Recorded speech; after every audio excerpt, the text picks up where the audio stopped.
ಒಳ್ಳೆಯ ತಂದೆಯೇ, ನಮ್ಮ ಸರ್ವಶಕ್ತನಾದ ದೇವರೇ, ಈ ಸುಂದರವಾದ ಸಮಯಕ್ಕಾಗಿ ನಿಮಗೆ ಸ್ತೋತ್ರ. ನಿಮ್ಮ ಕೃಪೆಯುಳ್ಳ ಕರದ ಕೆಳಗೆ ತಗ್ಗಿಸಿಕೊಳ್ಳುತ್ತೇವೆ. ನಮ್ಮ ಬಲ, ನಮ್ಮ ನಂಬಿಕೆ, ನಮ್ಮ ವಿಶ್ವಾಸ ಎಲ್ಲವೂ ಕೂಡ ನೀವೇ ದೇವರೇ. ನಿಮ್ಮನ್ನು ನಂಬಿ ನಾವಿಲ್ಲಿದ್ದೇವೆ. ನಿಮ್ಮ ಕೃಪೆ, ನಿಮ್ಮ ದಯೆ ನಮ್ಮನ್ನು ಆಳ್ವಿಕೆ ಮಾಡಬೇಕೆಂದು ಬೇಡಿಕೊಳ್ಳುತ್ತೇವೆ. ಬಂದಂತಹ ಪ್ರತಿಯೊಬ್ಬರ ಸಂಗಡವೂ ಕೂಡ ನೀವೇ ಮಾತನಾಡಿರಿ, ನೀವೇ ಅವರನ್ನು ಸಂಧಿಸಿರಿ. ನೀವು ಮಾತ್ರ ಮಹಿಮೆ ಹೊಂದಿರಿ ದೇವರೇ, ನೀವು ಮಾತನಾಡಿರಿ.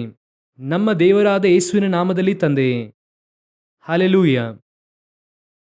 ನಾವು ಈ ದಿನದಲ್ಲಿ ರೋಮಾಪುರದವರಿಗೆ ಬರೆದ ಪತ್ರಿಕೆ 6ನೇ ಅಧ್ಯಾಯ 4 ಹಾಗೂ 5ನೇ ವಾಕ್ಯವನ್ನೇ ನಾವು ಇಂದು ನೋಡಲಿದ್ದೇವೆ. ಇಲ್ಲಿ ಬಹಳ ಮುಖ್ಯವಾದಂಥ ಒಂದು ಕಾರ್ಯದ ಕುರಿತಾಗಿ ಪೌಲನು ರೋಮಾಪುರದವರಿಗೆ ಬರೆಯುತ್ತಾರೆ.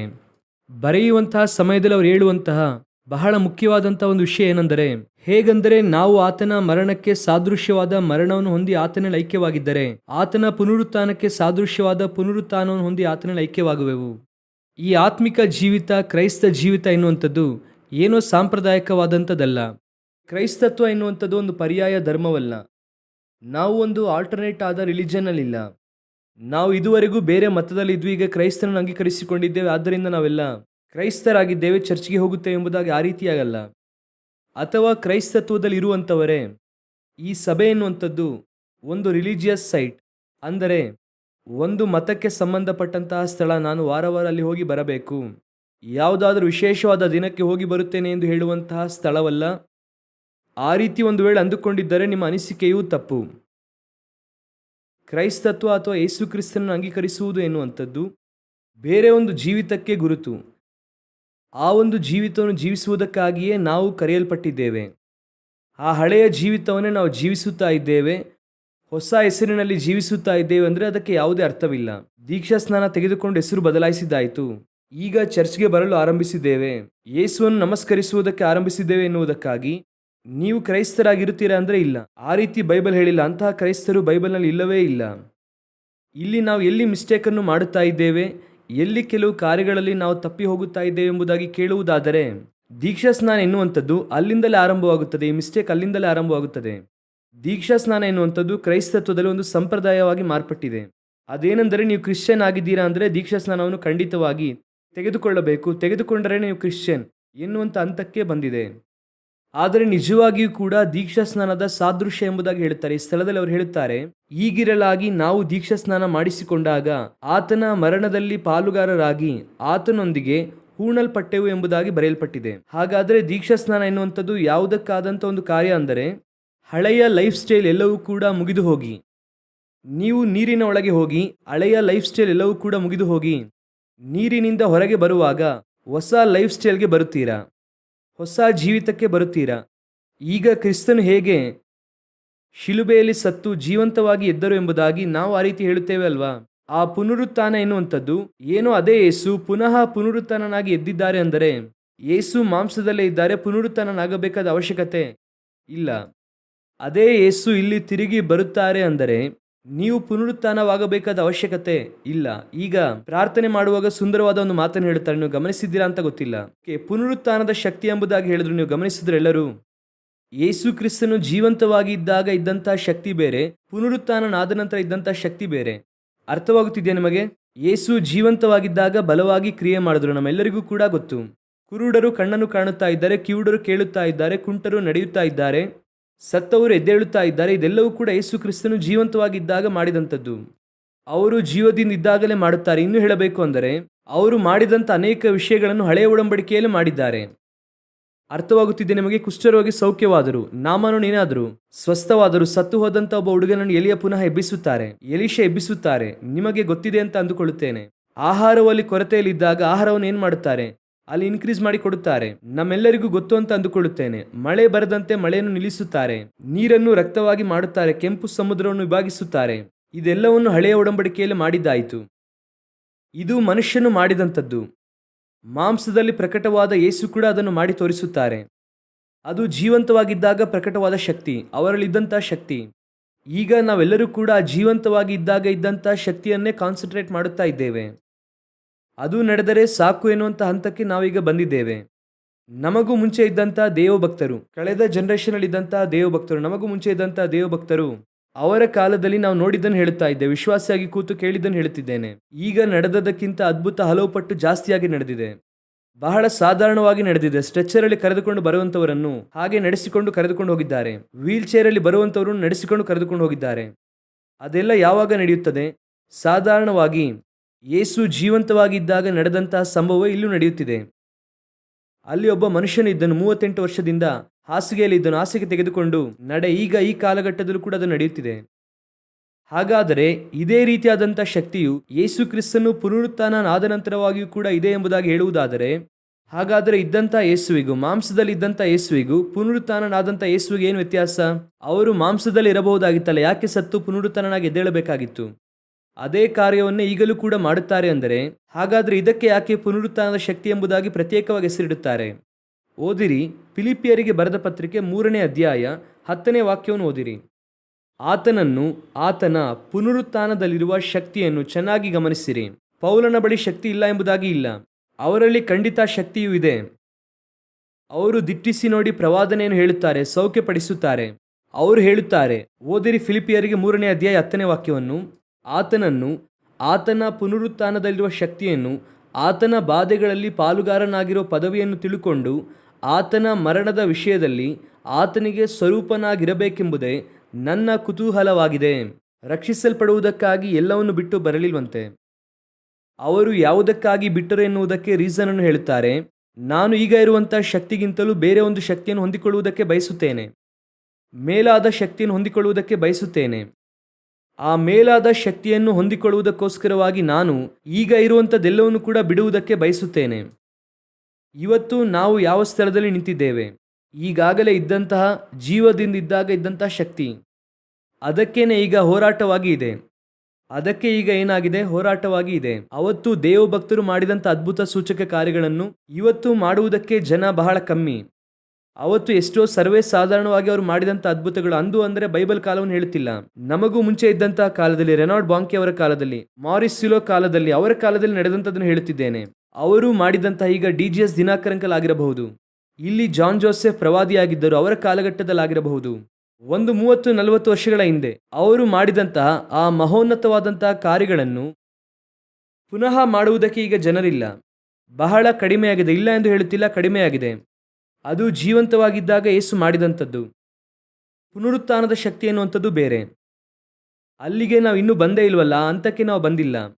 ಅದರ ಸ್ಟಾರ್ಟಿಂಗ್ ಪ್ರಾಸೆಸ್, ಅದರ ಆರಂಭ ಘಟ್ಟ ಏನೆಂದರೆ, ನಾವು ಓದಿದಂತಹ ರೋಮಪುರದವರ ಬರೆದ ಪತ್ರಿಕೆ 6ನೇ ಅಧ್ಯಾಯ 5ನೇ ವಾಕ್ಯದಲ್ಲಿ ಹೇಳುತ್ತದೆ, ಹೇಗೆಂದರೆ ನಾವು ಆತನ ಮರಣಕ್ಕೆ ಸಾದೃಶ್ಯವಾದ ಮರಣವನ್ನು ಹೊಂದಿ ಆತನಲ್ಲಿ ಐಕ್ಯವಾಗಿದ್ದರೆ ಆತನ ಪುನರುತ್ಥಾನಕ್ಕೆ ಸಾದೃಶ್ಯವಾದ ಪುನರುತ್ಥಾನವನ್ನು ಹೊಂದಿ ಆತನಲ್ಲಿ ಐಕ್ಯವಾಗುವೆವು. ಮೊದಲು ನಮ್ಮಲ್ಲಿ ಏನು ಬರುತ್ತದೆ ಗೊತ್ತಾ? ಶಕ್ತಿ ಎರಡನೆಯದಾಗಿ ಬರುತ್ತದೆ. ಆದಾಮನನ್ನು ಮಾಡುತ್ತಾ ಇರುವಾಗ, ಆದಾಮನನ್ನು ಮಾಡಲು ಆರಂಭಿಸುವಾಗಲೇ, ಅಲ್ಲಿ ಅವನನ್ನು ಮಾಡುವಾಗ ದೇವರೊಂದು ಮಾತನ್ನು ಹೇಳುತ್ತಾರೆ, ಇವನನ್ನು ದೇವರ ಸಾರೂಪ್ಯದಲ್ಲಿಯೂ ದೇವರ ರೂಪದಲ್ಲಿ ಉಂಟು ಮಾಡುತ್ತಾರೆ. ಆದಿಕಾಂಡ 1ನೇ ಅಧ್ಯಾಯ 26ರಿಂದ 28ನೇ ವಾಕ್ಯ ಓದುವುದಾದರೆ, ಮನುಷ್ಯರನ್ನು ಉಂಟು ಮಾಡುವಾಗಲೇ ದೇವರ ಸ್ವರೂಪದಲ್ಲಿಯೂ ದೇವರ ರೂಪದಲ್ಲೂ ಉಂಟು ಮಾಡುತ್ತಾರೆ. ಹಾಗಾದರೆ ಉಂಟು ಮಾಡುವಾಗಲೇ ಪ್ರಾಸೆಸ್ಸೇ ಯಾವುದೋ ಒಂದು ಮಾಡೆಲ್. ಈ ರೀತಿಯಾಗಿ ಮಾಡಬೇಕು ಎನ್ನುವಂಥದ್ದೇ ಸ್ಟಾರ್ಟಿಂಗ್ ಪಾಯಿಂಟ್. ಹಾಗಾದರೆ ಈ ಸ್ಥಳದಲ್ಲಿ ಪುನರುತ್ಥಾನ ಎನ್ನುವಂತಹ ಒಂದು ಸಂಪೂರ್ಣವಾದ ಕಾನ್ಸೆಪ್ಟು ಬರುವಾಗ, ಮೊದಲನೆಯದಾಗಿ ನಮ್ಮ ಸ್ವರೂಪ ನಾವು ನೋಡುವುದಕ್ಕೆ ಹೇಗಿದ್ದೇವೆ? ಯೇಸು ಕ್ರಿಸ್ತನಲ್ಲಿ ನಾವು ಮರಣ ಹೊಂದುತ್ತೇವೆ ದೀಕ್ಷಾಸ್ನಾನ ತೆಗೆದುಕೊಳ್ಳುವಾಗ. ಸತ್ತಿದ್ದಾಯಿತು, ನೀರನ್ನು ಬಿಟ್ಟು ಆಚೆ ಬರುತ್ತೇವೆ. ಹೊರಗೆ ಬರುವಾಗ ವಾಕ್ಯವು ಹೇಳುತ್ತದೆ, ನೂತನ ಮನುಷ್ಯನ ಬರುತ್ತಾನಂತೆ, ಹಳೆಯ ಮನುಷ್ಯ ಉಣಲ್ಪಟ್ಟು ಅವರೊಂದಿಗೆ ಪುನರುತ್ಥಾನದಲ್ಲಿ ಪಾಲುಗಾರರಾಗುತ್ತೇವೆ. ಹಾಗಾದರೆ ಪಾಲುಗಾರರಾಗುವಾಗ ನಮ್ಮಲ್ಲಿ ಒಂದು ಬದಲಾವಣೆಯೂ ಉಂಟಾಗಿ ನನ್ನಲ್ಲಿ ಒಂದು ಸ್ವಾರೂಪ್ಯವೂ ಬರುತ್ತದೆ. ಅದು ಯಾವ ಸ್ವಾರೂಪ್ಯ? ಯೇಸು ಕ್ರಿಸ್ತನು ಪುನರುತ್ಥಾನನಾಗುವಾಗ ಯಾವ ಸ್ವಾರೂಪ್ಯ ಬರುತ್ತದೋ ಆ ಸ್ವಾರೂಪ್ಯ ನನಗೆ ದೀಕ್ಷಾಸ್ನಾನ ತೆಗೆದುಕೊಂಡ ನಂತರವಾಗಿ ಬರುತ್ತದೆ. ನಾನು ಹೇಳುವುದು ಅರ್ಥವಾಗುತ್ತಿದೆಯಾ? ಯೇಸು ಮಾಂಸಧಾರಿಯಲ್ಲಿ ಇದ್ದ ಹಾಗೆ ನಾನು ಆಗಬೇಕೆನ್ನುವಂಥ ಅವಶ್ಯಕತೆ ಇಲ್ಲ. ನೀವು ನೋಡಿದ್ದೀರಾ ಅಂದುಕೊಳ್ಳುತ್ತೇನೆ. ಒಬ್ಬ ಸಿನಿಮಾ ನಟರನ್ನು ನೋಡಿದರೆ ಇವರು ಕೂಡ ಅವನ ಹಾಗೆ ಮಾಡುವುದಕ್ಕೆ ಏನು ಮಾಡುತ್ತಾರೆ? ಅವನ ಹಾಗೆ ಮಾರ್ಪಡುತ್ತಾರೆ. ಕೂದಲು ಕತ್ತರಿಸುತ್ತಾರೆ, ಅವನ ಹಾಗೆ ದಾಡಿ ಇಟ್ಟುಕೊಳ್ಳುತ್ತಾರೆ, ಎಲ್ಲ ಮಾಡುತ್ತಾರೆ. ಈಗ ಒಬ್ಬ ರಾಜಕಾರಣಿಯನ್ನು ನೋಡಿ ಅವನ ಹಾಗೆ ಇವರು ಕೂಡ ಮಾಡುತ್ತಾರೆ.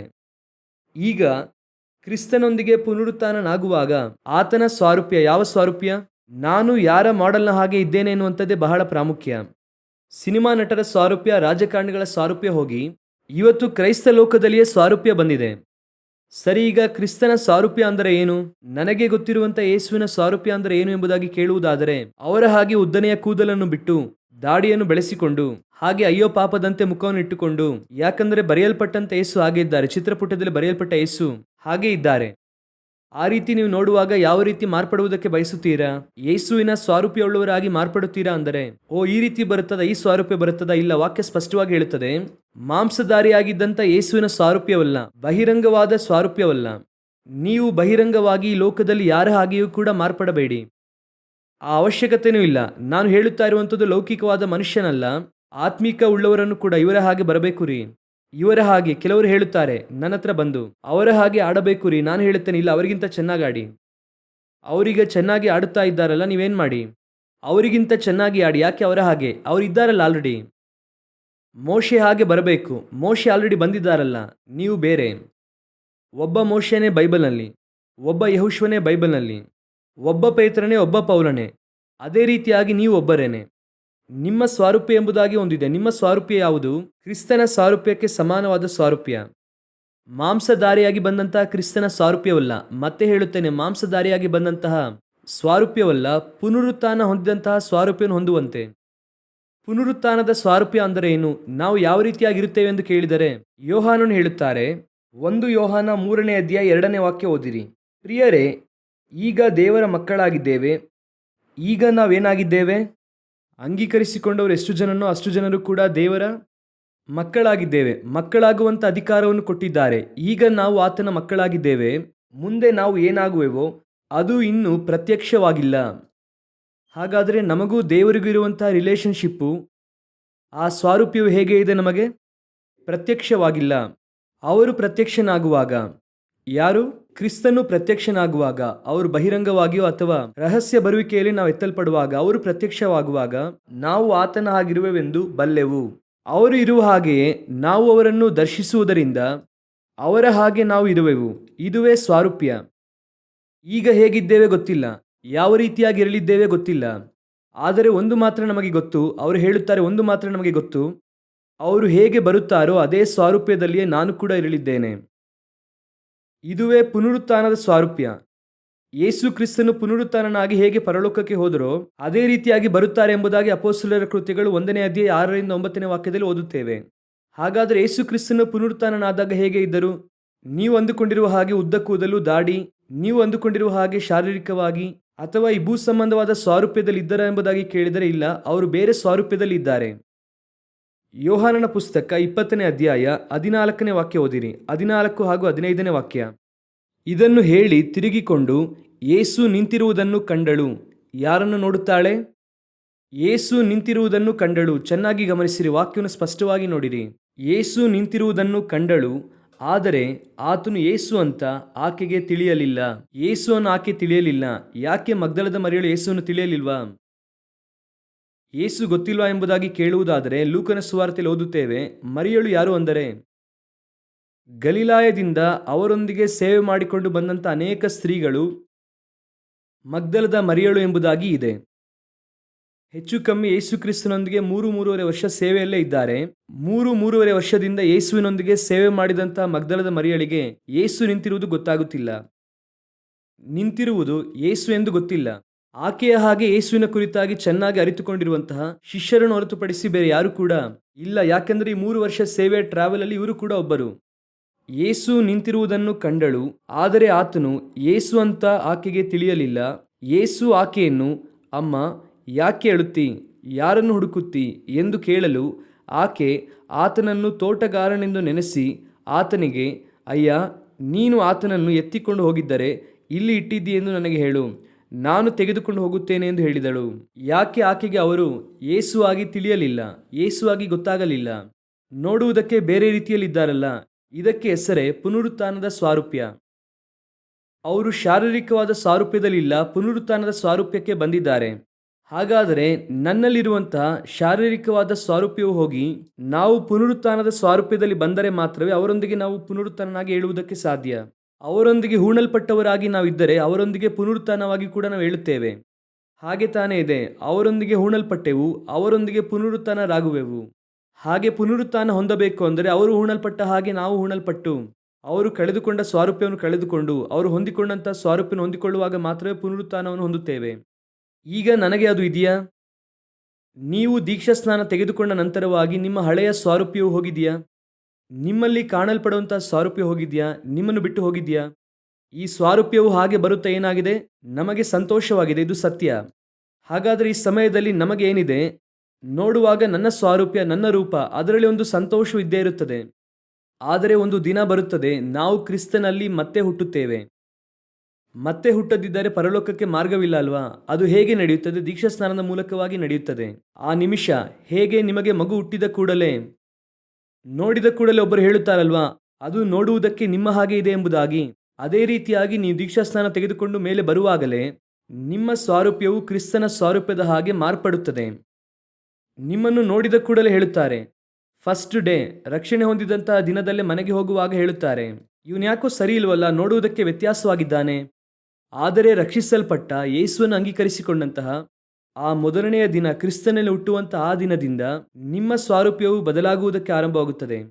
ಮೊದಲನೆಯ ದಿನದಲ್ಲೇ ಮನೆಯಲ್ಲಿ ಕಂಡುಹಿಡಿಯುತ್ತಾರೆ, ನಾನು ಮೊದಲನೇ ದಿನ ಚರ್ಚ್ಗೆ ಹೋಗಿ ಅವತ್ತೇ ದೇವರನ್ನು ಅಂಗೀಕರಿಸಿಕೊಂಡಿದ್ದೇನೆ, ಬೇರೆ ಯಾವುದೇ ಬದಲಾವಣೆ ಇಲ್ಲ. ಮರುದಿನ ನನ್ನ ತಾಯಿ ನನ್ನ ಜೊತೆಯಲ್ಲಿ ಬಂದಂಥ ಸ್ನೇಹಿತರನ್ನು ಕರೆದು ಕೇಳಿದ್ರು. ಆಗ ನನಗೆ 18 ವರ್ಷವಾಗಿತ್ತು. ನನ್ನ ಫ್ರೆಂಡನ್ನು ಕರೆದು ಕೇಳುತ್ತಾರೆ, ನೆನ್ನೆ ಎಲ್ಲಿ ಹೋಗಿದ್ರಿ ನೀವು? ಅವನು ಕೇಳ್ದ, ಯಾಕೆ ಆಂಟಿ, ಇವನು ನೆನ್ನೆಯಿಂದ ಯಾಕೋ ಸರಿ ಇಲ್ವಲ್ಲ? ಯಾಕೆ, ಏನಾಯಿತು? ಮನೆಗೆ ನಾನು ಬಂದಾಗ 8:30 9 ಗಂಟೆ. ಬಂದ ಕೂಡಲೇ ಆ ದೇವರಲ್ಲಿ ಉಂಟಾದಂತಹ ಅನುಭವ, ಆ ವಾಕ್ಯವು ನನ್ನ ಮೈಂಡಲ್ಲಿ ಅದು ಓಡುತ್ತಲೇ ಇದೆ. ನಾನು ತಿನ್ನುವಾಗಲೂ ಓಡುತ್ತಾ ಇದೆ, ನನಗೇನು ಗೊತ್ತಾಗುತ್ತಿಲ್ಲ, ತಿಂದು ಹಾಗೆ ಮಲಗಿಕೊಂಡೆ. ನನಗೆ ಬಹಳ ಮುಖ್ಯವಾಗಿದ್ದಂಥ ಹವ್ಯಾಸ ಏನೆಂದರೆ, ರಾತ್ರಿ ಮಲಗಿ ಬೆಳಗ್ಗೆ ಎದ್ದ ಕೂಡಲೇ ಸಿನಿಮಾ ಹಾಡು ಕೇಳುತ್ತಾ ಇದ್ದೆ. ನಿದ್ದೆಯಿಂದ ಬೆಳಗ್ಗೆ ಎದ್ದ ಕೂಡಲೇ ಹಾಡು ಕೇಳುತ್ತಿದ್ದೆ. ಆಗೆಲ್ಲ ಸಿನಿಮಾ ಕ್ಯಾಸೆಟ್ಗಳು, DVD ಇರಲಿಲ್ಲ, ಕ್ಯಾಸೆಟ್ಟೇ ಇತ್ತು. ಒಂದು 60 ಕ್ಯಾಸೆಟ್ಟು, 90 ಕ್ಯಾಸೆಟ್ ಎಂದು ಹೇಳುತ್ತಾರೆ. ಆ ಕ್ಯಾಸೆಟನ್ನು ಹಾಕಿ ಅಲ್ಲುಜ್ಜುವುದಕ್ಕೆ ಹೋಗುತ್ತೇನೆ ಎದ್ದ ಕೂಡಲೇ. ನನ್ನ ಹತ್ರ ಒಂದು 100-150 ಕ್ಯಾಸೆಟ್ ಇರುತ್ತಿತ್ತು. ಒಂದು ಶೆಲ್ಫ್ ಇಟ್ಟಿದ್ದೆ, ಆ ಹಾಡನ್ನು ಹಾಕಿ ಹೋಗುತ್ತಾ ಇದ್ದೆ. ಆದರೆ ಇಂದು ಮರುದಿನ ಎದ್ದ ಕೂಡಲೇ ನನ್ನ ಮೈಂಡಲ್ಲಿ ದೇವರೇ ಓಡುತ್ತಾ ಇದ್ದಾರೆ, ಇದರ ಕುರಿತಾಗಿ ಏನು ಅನಿಸುತ್ತಾ ಇಲ್ಲ. ನಾನು ದೇವರ ಕುರಿತಾಗಿ ಯೋಚನೆ ಮಾಡುತ್ತಾ ಅಲ್ಲುಜ್ಜುತ್ತಾ ಇದ್ದೇನೆ. ಇದರಲ್ಲೇ ನಮ್ಮ ತಾಯಿ ಕಂಡುಹಿಡಿದ್ರು, ಇವನ ಒಳಗೆ ಏನೋ ಒಂದು ಬದಲಾವಣೆ ಬಂದಿದೆ. ನನ್ನ ಸ್ನೇಹಿತರನ್ನು ಕರೆದು ಕೇಳುತ್ತಾರೆ, ಏನಾಯಿತು, ಇವನು ಬೇರೆ ರೀತಿಯಾಗಿ ಚೇಂಜ್ ಆಗಿದ್ದಾನಲ್ಲ. ಇದುವೇ ನಿಮ್ಮಲ್ಲಿರುವಂತಹ ಸ್ವಾರೂಪ್ಯವು ಬಹಿರಂಗವಾಗುವುದಕ್ಕೆ ಆರಂಭವಾಗುತ್ತದೆ. ಕ್ರಿಸ್ತನ ಸ್ವಾರೂಪ್ಯ ಆಚೆ ಬರಬೇಕು. ಹಾಗೆ ಸ್ವಲ್ಪ ಸ್ವಲ್ಪವಾಗಿ ಆರಂಭವಾಗುತ್ತದೆ. ನಾನೀಗ ಹೇಳುತ್ತಾ ಇರುವಂಥದ್ದು ಒಂದು ಚಿಕ್ಕ ಪಾಯಿಂಟ್. ಈ ರೀತಿಯಾಗಿ ಒಂದೇ ದಿನದಲ್ಲಿ ನಿಮ್ಮ ಹವ್ಯಾಸ ಬದಲಾಗುತ್ತದೆ. ಕುಡುಕತನ ಬದಲಾಗುತ್ತದೆ, ಸಿಗರೆಟ್ ಸೇದುವುದು ಬದಲಾಗುತ್ತದೆ, ಕಿರಿಚಾಡುವುದು ಬದಲಾಗುತ್ತದೆ, ಎಲ್ಲ ಬದಲಾಗುತ್ತದೆ. ವ್ಯಕ್ತಿಯೇ ಬದಲಾಗುತ್ತಾನೆ. ನಾನು ಒಬ್ಬ ಮನುಷ್ಯನೊಂದಿಗೆ ಬೆರೆಯುತ್ತಾ ಇದ್ದೆ. ಈಗಲೂ ಕೂಡ ನನಗೆ ಅವರು ಬಹಳ ಕ್ಲೋಸ್. ಅವರು ತಮ್ಮ ಇದ್ದಾಗೆ ಅಣ್ಣ ಅಣ್ಣ ಎಂದು ಹೇಳುತ್ತಾರೆ, ಅಷ್ಟೊಂದು ಕ್ಲೋಸ್. ಅವರು ಬಂದು ನನ್ನೊಂದಿಗೆ ಕೂತಿದ್ದಾರೆ. ಒಬ್ಬರು ಕೇಳುತ್ತಾರೆ, ನಿಮ್ಮ ಪಕ್ಕದಲ್ಲಿ ಕೂತಿರೋರು ಯಾರೆಂಬುದಾಗಿ ಗೊತ್ತಾ ಅಂತ. ನಾನು ಹೇಳಿದೆವರು ನಮ್ಮ ಬ್ರದರ್ ತಾನೆ, ಇವರ ಕುರಿತು ಗೊತ್ತಲ್ವಾ? ಇಲ್ಲ ಇಲ್ಲ, ಅವರ ಕುರಿತು ನಿಮಗೆ ಗೊತ್ತಿಲ್ಲ ಅಂತ ಹೇಳುತ್ತಾರೆ. ಏನೆಂಬುದಾಗಿ ಕೇಳಿದ್ರೆ, 20 ವರ್ಷದ ಹಿಂದೆ ಈ ಏರಿಯಾದಲ್ಲಿ ಮಚ್ಚನ್ನು ಹಿಡಿದುಕೊಂಡು ಹೋದಂತಹ ವ್ಯಕ್ತಿ ಇವನು. ಯಾರನ್ನೇ ನೋಡಿದ್ರು ಕತ್ತರಿಸುತ್ತಾರೆ. ನಾನು ಪಕ್ಕದಲ್ಲಿ ನೋಡಿದೆ, ಇವರ ಗೊತ್ತಿಲ್ಲದೆ ಪಕ್ಕದಲ್ಲಿ ಕೂತಿದ್ದೇವಲ್ಲ. ಆದರೆ ಅದಕ್ಕೆ ಯಾವುದೇ ವಿಧವಾದ ಸೂಚನೆ ಅವರ ಮುಖದಲ್ಲಿ ಇಲ್ಲ, ಮಾತಿನಲ್ಲೂ ಇಲ್ಲ. ಅವರು ಹೇಳುತ್ತಾರೆ, ಮಾತಾಡುವಾಗಲೇ ನಮ್ಮನ್ನು ಹೊಡೆಯುತ್ತಾ ಇದ್ದರು ರೀ, ಮಾತಾಡುವಾಗಲೇ ಚುಚ್ಚುತ್ತಾ ಇದ್ದರು ರೀ, ಅವ್ರ ಹತ್ರ ಒಂದು ಎಕ್ಸ್ಟ್ರಾ ಮಾತು ಮಾತಾಡುವುದಕ್ಕೆ ಆಗಲ್ಲ ರೀ. ಆದರೆ ಇವತ್ತು ಡೌನ್ ಟು ಅರ್ತ್ ರೀತಿಯಲ್ಲಿ ಕೂತಿದ್ದಾರೆ. ವಾಯ್ಸ್ ರೈಸ್ ಮಾಡುತ್ತಿಲ್ಲ, ರೈಸ್ ಆಗುತ್ತಿಲ್ಲ. ಅವರು ನಾಟಕ ಮಾಡುತ್ತಾ ಇಲ್ಲ. ಅವರನ್ನು 7-8 ವರ್ಷದಿಂದ ನೋಡುತ್ತಾ ಇದ್ದೇನೆ. ವಾಯ್ಸ್ ರೈಸ್ ಆಗುತ್ತಾ ಇಲ್ಲ. ಹಾಗೆ ಭಯಂಕರ ಲೋ ವಾಯ್ಸ್ ಅಲ್ಲಿ ಇದ್ದಾರೆ. ಹೇಗೆ ಈ ರೀತಿಯಾಗಿ ಬದಲಾಗಿದ್ದಾರೆ? ಹೇಗೆ ಈ ಚೇಂಜಸ್ ಬರುತ್ತದೆ? ನೀವು ಕ್ರಿಸ್ತನೊಂದಿಗೆ ಉಣಲ್ಪಟ್ಟಂಥದ್ದು ನಿಜವಾದರೆ, ಕ್ರಿಸ್ತನ ಪುನರುತ್ಥಾನದ ಸ್ವಾರೂಪ್ಯ ನಿಮ್ಮಲ್ಲಿ ಬರುವಾಗ ಕ್ರಿಸ್ತನ ಸ್ವಭಾವ ನಿಮ್ಮಲ್ಲಿ ಬರುತ್ತದೆ. ಯೇಸು ಕ್ರಿಸ್ತನು ಶಾಂತ ಗುಣವುಳ್ಳವನಾಗಿ ಇದ್ದರು. ಅವರು ಅಧಿಕಾರ ಉಳ್ಳವರಾಗಿ ಮಾತನಾಡಿದರು, ಆದರೆ ದೀನ ಮನಸ್ಸುಳ್ಳವರಾಗಿ ಇದ್ದರು. ಈ ಸ್ವಾರೂಪ್ಯ ಬರಬೇಕು. ಬರುತ್ತದಾ? ಅದೇ ಕ್ವಶನ್. ಅದೇನಾದ್ರೂ ಬರುತ್ತಾ ಇದೆಯಾ? ಯೇಸುವನ್ನು ಅಂಗೀಕರಿಸಿಕೊಂಡಿದ್ದೇವೆ ಎಂದು ಹೇಳುತ್ತಾ ಇದ್ದೇವಲ್ವಾ? ನಮ್ಮ ಸ್ವಾರೂಪ್ಯನು ಮನೆ ನೋಡುತ್ತಾ ಇದೆಯಾ? ಫಸ್ಟು ಮನೆ ನೋಡಬೇಕು. ಚರ್ಚಿಂದ ಹೋದರೆ ಆ ಬೈಬಲ್ ಇಡುವುದರಲ್ಲಿಯೇ ಒಂದು ಕ್ರಮ ಇರುತ್ತದೆ. ನೀವು ರಕ್ಷಣೆ ಹೊಂದುವುದಕ್ಕಿಂತ ಮುಂಚೆ ಚಪ್ಪಲಿ ಬಿಡುವಂತಹ ಶೈಲಿಗೂ, ಮನೆಗೆ ಬಂದ ಕೂಡಲೇ ಆ ಹೆಲ್ಮೆಟನ್ನು ಹಾಗೆ ಸೋಫಾದ ಮೇಲೆ ಬಿಸಾಕುವಂಥ ಆ ಶೈಲಿಗೂ, ಕಾಲೇಜಿಂದ ಬಂದ ಕೂಡಲೇ ಆ ಬ್ಯಾಗನ್ನು ಎಲ್ಲೋ ಒಂದು ಕಡೆ ಎಸೆಯುವಂಥ ಸ್ಟೈಲ್ಗೂ, ಆದರೆ ಚರ್ಚಿಗೆ ಬಂದು ನೀವು ದೇವರನ್ನು ಅಂಗೀಕರಿಸಿಕೊಂಡು ಹೋದ ನಂತರವಾಗಿ ಹೇಳುತ್ತೇನೆ, ಇದೆಲ್ಲ ಸಾಧಾರಣವಾಗಿ ಬರಬೇಕಾದ ಬದಲಾವಣೆ. ಹೇಗೆ ಗೊತ್ತಾ? ಬರುವಾಗಲೇ ಅದನ್ನು ಒಂದು ಕ್ರಮವಾಗಿ ಇಡುವುದನ್ನು ನೀವು ಕಲಿತುಕೊಳ್ಳುತ್ತೀರಾ. ಒಂದು ಬದಲಾವಣೆ ನಿಮ್ಮಲ್ಲಿ ಬರುತ್ತದೆ. ಅದು ನೀವಾಗಿ ಬದಲಾಗುವಂಥದ್ದಲ್ಲ, ನಿಮ್ಮಲ್ಲಿರುವಂತಹ ಕ್ರಿಸ್ತನ ಸ್ವಾರೂಪ್ಯ. ಯಾಕಂದ್ರೆ ಈಗ ಅವರು ತಂದೆಯಾಗಿದ್ದಾರೆ, ಅವರು ತಾಯಿಯಾಗಿದ್ದಾರೆ. ಒಂದು ಅವರ ಸ್ವಾರೂಪ್ಯವೇ ನಿಮ್ಮಲ್ಲಿ ಬರಬೇಕು. ಬೇರೆ ಸ್ವಾರೂಪ್ಯ ಬರುವುದಕ್ಕೆ ಅವಕಾಶವೇ ಇಲ್ಲ. ಬರುತ್ತಾ ಇದೆಯಾ? ನಿಮ್ಮಲ್ಲಿ ಅದು ಕಾಣಲ್ಪಡುವುದಕ್ಕೆ ಆಗುತ್ತಾ ಇದೆಯಾ? ನಿಮ್ಮ ಗಂಡ ನೋಡುತ್ತಾ ಇದ್ದಾರಾ? ಹೆಂಡತಿ ನೋಡುತ್ತಾ ಇದ್ದಾರಾ? ನಿಮ್ಮ ಹೆತ್ತವರು ನೋಡುತ್ತಾ ಇದ್ದಾರಾ? ಅವರು ರಕ್ಷಿಸಲ್ಪಡುವಂಥದ್ದು ನೀವು ಬದಲಾಗಿರುವಂತಹ ಸಾರೂಪ್ಯದ ಮೇಲೆ ಆಧಾರವಾಗಿರುತ್ತದೆ. ನಾನು ಹೋಗುವಾಗ ನನ್ನ ಮನೆಯವರು ಯಾರು ಕೂಡ ಇನ್ನೂ ರಕ್ಷಣೆ ಹೊಂದಿರಲಿಲ್ಲ ಎಂಬುದಾಗಿ ಹೇಳುತ್ತೀರಾ? ನನ್ನ ಗಂಡ, ನನ್ನ ಅತ್ತೆ ಯಾರು ಕೂಡ ಇನ್ನೂ ರಕ್ಷಣೆ ಹೊಂದಿಲ್ಲ. ಆದರೆ ನೀವು ಒಬ್ಬ ವ್ಯಕ್ತಿಯು ಆ ಪೂರ್ಣ ಕುಟುಂಬವನ್ನು ರಕ್ಷಣೆಯಲ್ಲಿ ನಡೆಸುವುದಕ್ಕೆ ಸಾಧ್ಯ. ನಿಮ್ಮನ್ನು ನೋಡುವಾಗ ಅವರು ಕ್ರಿಸ್ತನನ್ನು ನೋಡಿದರೆ, ನಿಮ್ಮಲ್ಲಿರುವಂತಹ ಕ್ರಿಸ್ತನು ಪ್ರಕಟವಾದರೆ, ಅವರು ಮಾಡುವಂತಹ ಜಗಳವನ್ನು ನೀವು ಕೂಡ ಮಾಡಿದ್ರೆ, ಅವರು ಮಾಡುವಂತಹ ಕಾರ್ಯವನ್ನು ನೀವು ಕೂಡ ಮಾಡಿದ್ರೆ, ಖಂಡಿತವಾಗಿ ನಿಮ್ಮಲ್ಲಿ ಕ್ರಿಸ್ತನ ಸಾರೂಪ್ಯವು ಪ್ರಕಟವಾಗುವುದಿಲ್ಲ. ಅದೇ ಬೈಬಲ್ ಹೇಳುತ್ತದೆ. ಈಗ ಯೇಸು ಸಂಪೂರ್ಣವಾಗಿ ಮಾರ್ಪಟ್ಟು ಬೇರೆ ಸಾರೂಪ್ಯದಲ್ಲಿದ್ದಾರೆ. ಯಾರಪ್ಪ ಇವರು? ಏನೂ ಗೊತ್ತಿಲ್ಲ ರೀ, ಬೇರೆ ರೀತಿಯಲ್ಲಿದ್ದಾರೆ. ಇಂದು ನಿಮಗೂ ನನಗೂ ಆ ಸ್ವಾರೂಪ್ಯ ಬರಬೇಕು. ಯಾಕಂದ್ರೆ ಹಳೆಯ ಸ್ವಾರೂಪ್ಯ ಸತ್ತು ಹೋಯಿತು. ಈ ವಾಕ್ಯವು ಎಷ್ಟು ಸುಂದರವಾಗಿದೆ ನೋಡಿರಿ. ಕೆಳಗೆ ಅವರು ಹೇಳುತ್ತಾರೆ, ರೋಮಾಪುರದವರಿಗೆ ಬರೆದ ಪತ್ರಿಕೆ 6ನೇ ಅಧ್ಯಾಯ 6ನೇ ವಾಕ್ಯ, ಪಾಪದೀನ ಸ್ವಭಾವವು ನಾಶವಾಗಿ ನಾವು ಇನ್ನು ಪಾಪದ ವಶದಲ್ಲಿರದಂತೆ ನಮ್ಮ ಪೂರ್ವ ಸ್ವಭಾವವು, ಚೆನ್ನಾಗಿ ಗಮನಿಸಿರಿ, ಶರೀರದ ಕುರಿತಾಗಿ ಅವರು ಮಾತಾಡುತ್ತಿಲ್ಲ, ಒಳಗೆ ಇರುವಂತಹ ಮನುಷ್ಯನ ಕುರಿತಾಗಿ ಮಾತನಾಡುತ್ತಾ ಇದ್ದಾರೆ. ನಮ್ಮ ಪೂರ್ವ ಸ್ವಭಾವವು ಕ್ರಿಸ್ತನ ಕೂಡ ಶಿಲುಬೆಗೆ ಹಾಕಲ್ಪಟ್ಟಿತೆಂದು ತಿಳಿದಿದ್ದೇವೆ. The old person and the inner person. ಈ ಕ್ರೂಸಿಫಿಕೇಶನ್, ಅವನು ಏನಾದನಂತೆ? ಶಿಲುಬೆಗೆ ಹಾಕಲ್ಪಟ್ಟಿದ್ದಾನಂತೆ. ಅಷ್ಟೇನೆ, ಇನಿ ಜೀವಂತವಾಗಿ ಬರುವುದಿಲ್ಲ ಎಂದು ಅರ್ಥ. ನೆನೆಸಿದ್ರೂ ಕೂಡ ಬರುವುದಿಲ್ಲ. ನೀವು ಹೋಗಿ ಎಷ್ಟೋ ಜನರನ್ನು ಸಮಾಧಿ ಮಾಡಿರುತ್ತೀರಾ. ಕೆಲವರ ಕುರಿತಾಗಿ ಅವರು ಇದ್ದಿದ್ರೆ ಚೆನ್ನಾಗಿರುತ್ತಿತ್ತೆಂದು ಅನಿಸುತ್ತದೆ, ಇನ್ನೂ ಸ್ವಲ್ಪ ಇದ್ದಿದ್ರೆ ಚೆನ್ನಾಗಿರುತ್ತದಲ್ಲ ಎಂದು ಅನಿಸುತ್ತದೆ. ನೀವು ಏನೇ ನೆನೆಸಿದ್ರು ಅದು ಆಗುತ್ತದಾ? ಮತ್ತೆ ಬರುತ್ತಾರಾ? ಬರುವುದಿಲ್ಲ ತಾನೆ. ಅದು ಚಿಕ್ಕ ವಯಸ್ಸಿನವರು ಅಥವಾ ವಯಸ್ಸಾದವರು ಸ್ವಲ್ಪ ಆಸೆ ಪಡುತ್ತೇವೆ, ಇವರು ಇನ್ನೂ ಸ್ವಲ್ಪ ಕಾಲ ಇದ್ದಿದ್ರೆ ಚೆನ್ನಾಗಿರ್ತಿತ್ತಲ್ಲ. ಕೆಲವರು ಏನು ಹೇಳುತ್ತಾರೆ ಅಂದರೆ, ಆ ಪೆಟ್ಟಿಗೆಯ ಮುಂದೆ ಕೂತು ಅಳುತ್ತಾರೆ, ದೇವರೇ, ನಮ್ಮ ತಂದೆಯನ್ನು ನಮಗೆ ವಾಪಸ್ ಕೊಡಿ, ನಮ್ಮ ತಾಯಿಯನ್ನು ನಮಗೆ ವಾಪಸ್ ಕೊಡಿ. ನೀವು ಏನೇ ಹತ್ತರೂ ಕೂಡ ಅವರು ಬರುವುದಿಲ್ಲ ಅಲ್ವಾ? ಅದೇ ರೀತಿಯಾಗಿಯೇ ನೀವು ಏನೇ ಅಂದುಕೊಂಡರೂ ಕೂಡ ನಿಮ್ಮ ಹಳೆಯ ಮನುಷ್ಯ ಮತ್ತೆ ಅವನು ಆಚೆ ಬರಲೇಬಾರದು. ಅದುವೇ ನಿಮ್ಮ ಹಳೆಯ ಮನುಷ್ಯ ಸತ್ತಿದ್ದಾನೆ ಎನ್ನುವುದಕ್ಕೆ ಗುರುತು. ನಿಮ್ಮ ಹಳೆಯ ಮನುಷ್ಯ ಸತ್ತಿದ್ದಾನಾ? ನಾವೇನು ಹೇಳುತ್ತೇವೆ? ನನಗೂ ಕೂಡ ನನ್ನ ಕೋಪಕ್ಕೆ ಒಂದು ಲಿಮಿಟ್ ಇದೆ. ಅದೇ ತಾನು ಹೇಳುತ್ತೇವೆ. ನಾನು ಒಂದು ಮಟ್ಟಿಗೆ ಬಹಳ ತಾಳ್ಮೆಯಿಂದಲೇ ಇದ್ದೆ. ನಾನು ಕೂಡ ಜಗಳ ಆಡಬಾರದು, ಕಿರುಚಾಡಬಾರದು ಎಂಬುದಾಗಿ ಅಲ್ಲೂ ಕಚ್ಚಿಕೊಂಡು ನಾನು ಹಾಗೆ ಸುಮ್ಮನೆ ಇದ್ದೆ. ಆದರೆ ಅವರು ನನಗೆ ಮಾಡಿದ್ದಕ್ಕೆ ಅದಕ್ಕೂ ಮೇಲೆ ನನ್ನಿಂದ ಸಹಿಸಿಕೊಳ್ಳಲು ಆಗಲಿಲ್ಲ. ನಾನು ಸಿಡಿದೆ. ಸತ್ಯವೇ, 100ರಷ್ಟು ಸತ್ಯ. ಇದುವೇ ನಾರ್ಮಲ್. ಯಾಕಂದರೆ ನಾವು ಮನುಷ್ಯರು ಎನ್ನುವುದಕ್ಕೆ ಇದು ನಾರ್ಮಲ್. ಆದರೆ ಹಳೆಯ ಮನುಷ್ಯ ಸತ್ತಿದ್ದಾನೆ ಎನ್ನುವುದಕ್ಕೆ ಇದು ನಾರ್ಮಲ್ ಅಲ್ಲ. ಪೌಲನು ಹೇಳುತ್ತಾನೆ, ಅವನು ಶಿಲುಬೆಗೆ ಹಾಕಲ್ಪಟ್ಟಿದ್ದಾನೆ ಎಂಬುದಾಗಿ ನಾನು ತಿಳಿದಿದ್ದೇನೆ. ಅದೇನೆಂದರೆ ಅವನು ಇಲ್ಲ ರೀ, ಬರಲು ಆಗುವುದೇ ಇಲ್ಲ, ಅಷ್ಟೇನೆ. ಹೇಗ್ರಿ ಅದು ನಡೆಯುತ್ತದೆ? ನೀವು ಕ್ರಿಸ್ತನೊಂದಿಗೆ ಶಿಲುಬೆಗೆ ಹಾಕಲ್ಪಟ್ಟದ್ದು ನಿಜವಾಗಿದ್ದರೆ, ದೀಕ್ಷಾ ಸ್ನಾನದಲ್ಲಿ ನೀವು ಅವರ ಮರಣದೊಂದಿಗೆ ಪಾಲುಗಾರರಾಗಿದ್ದು ನಿಜವೇ ಆಗಿದ್ದರೆ, ಅವತ್ತಿನಿಂದ ಈ ಸ್ವಾರೂಪ್ಯವು ಬಹಿರಂಗವಾಗಿ ಪ್ರಕಟವಾಗುತ್ತದೆ, ಬದಲಾವಣೆ ಬರುತ್ತದೆ. ಇಲ್ಲಿ ಎಲ್ಲಿ ಸಮಸ್ಯೆ ಬರುತ್ತದೆ ಗೊತ್ತಾ? ದೀಕ್ಷಾಸ್ನಾನ ತೆಗೆದುಕೊಳ್ಳುವುದರಲ್ಲಿಯೇ ಸಮಸ್ಯೆ ಬರುತ್ತದೆ. ನೀವು ಹೇಗೆ ದೀಕ್ಷಾಸ್ನಾನ ತೆಗೆದುಕೊಂಡ್ರಿ ಎಂಬುದಾಗಿ ಈಗ ಆರಂಭಿಸಬೇಕು. ದೀಕ್ಷಾಸ್ನಾನದಲ್ಲಿ ತಾನೇ ಚೇಂಜ್ ಆಗುತ್ತದೆ. ಹಾಗಾದ್ರೆ ದೀಕ್ಷಾಸ್ನಾನ ಕರೆಕ್ಟಾಗಿ ತೆಗೆದುಕೊಂಡ್ರೆ ತಾನೇ ಚೇಂಜ್ ಆಗುತ್ತದೆ. ನಾನು ಹೇಳುತ್ತಿರೋದು ಅರ್ಥವಾಗುತ್ತಿದೆಯಾ? 2ನೇ ತರಗತಿಯ ಹುಡುಗ ಕಾಪಿ ಮಾಡಿ ಪಾಸ್ ಆದ, ಅವನಿಗೆ ಮಗ್ಗಿ ಗೊತ್ತಿಲ್ಲ, ಕಾಪಿ ಮಾಡಿ ಪಾಸ್ ಆದ. 3ನೇ ತರಗತಿ ಕಾಪಿ ಮಾಡಿ ಪಾಸ್ ಆದ. 4ನೇ ತರಗತಿ ಕಾಪಿ ಮಾಡಿ ಪಾಸ್ ಆದ. 10ನೇ ಕ್ಲಾಸ್ಗೆ ಬರುವಾಗ ಟೀಚರ್ ಕೇಳುತ್ತಾರೆ, ಏನೋ ಮಗ್ಗಿ ಕೂಡ ಗೊತ್ತಿಲ್ಲದೆ ಹೇಗೆ 10ನೇ ಕ್ಲಾಸ್ಗೆ ಬಂದೆ ನೀನು? ಇಲ್ಲ ರೀ, 2ನೇ ಕ್ಲಾಸಲ್ಲೇ ಪ್ರಾಬ್ಲಮ್ ನಡೆದಿದೆ. ಓದುವುದಕ್ಕೆ ಬದಲಾಗಿ ಕಾಪಿ ಹೊಡೆದಿದ್ದಾನೆ. ಈಗ 10ನೇ ಕ್ಲಾಸ್ಗೆ ಬಂದಿದ್ದಾನೆ. ನಾನು ಹೇಳುತ್ತಿರುವುದು ಅರ್ಥವಾಗುತ್ತಿದೆ. 10ನೇ ಕ್ಲಾಸ್ಗೆ ಬಂದಿದ್ದಾನೆ, ಆದರೆ ಮಗ್ಗಿ ಇನ್ನೂ ಕೂಡ ಗೊತ್ತಿಲ್ಲ. ಯಾಕೆ ಗೊತ್ತಿಲ್ಲ? ಅಲ್ಲಿ ಸರಿಯಾಗಿ ಓದಿ ಪಾಸ್ ಮಾಡುವುದಕ್ಕೆ ಬದಲಾಗಿ ಕಾಪಿ ಮಾಡಿ ಪಾಸ್ ಆದ. ರಕ್ಷಣೆ ಹೊಂದಿ 10 ವರ್ಷ ಆಯಿತು ವಿಶ್ವಾಸಿ.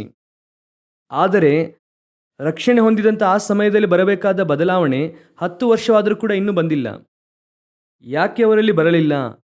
ಆರಂಭಿಸಿದಂಥ ಡೇನೇ ತಪ್ಪಾದ ಡೇ. ದೀಕ್ಷಾ ಸ್ನಾನವನ್ನು ಕೊಡುವಾಗಲೇ ನೀನು ಶಿಷ್ಯನಾಗಿದ್ದು ದೀಕ್ಷಾ ಸ್ನಾನವನ್ನು ತೆಗೆದುಕೊಂಡಿದ್ದರೆ ಈ 10 ವರ್ಷದಲ್ಲಿ ನಿಮಗೆ ಪುನರುತ್ಥಾನದ ಸ್ವಾರೂಪ್ಯವು ಬರುತ್ತಾ ಇತ್ತು. ಆದರೆ ದೀಕ್ಷಾ ಸ್ನಾನ ತೆಗೆದುಕೊಳ್ಳುವಾಗ ಹೇಗೆ ತೆಗೆದುಕೊಂಡೆ? ನಾನು ಶಿಷ್ಯನಾಗಿ ತೆಗೆದುಕೊಳ್ಳಲಿಲ್ಲ. ಆದ್ದರಿಂದ ದೇವರು ಸ್ಪಷ್ಟವಾಗಿ ಹೇಳುತ್ತಾರೆ, ನೀನು ಹೋಗಿ ತಂದೆ, ಮಗ, ಪರಿಶುದ್ಧಾತ್ಮನ ಹೆಸರಿನಲ್ಲಿ ಶಿಷ್ಯರನ್ನಾಗಿ ಮಾಡಿ ದೀಕ್ಷಾ ಸ್ನಾನವನ್ನು ಕೊಡಿರಿ.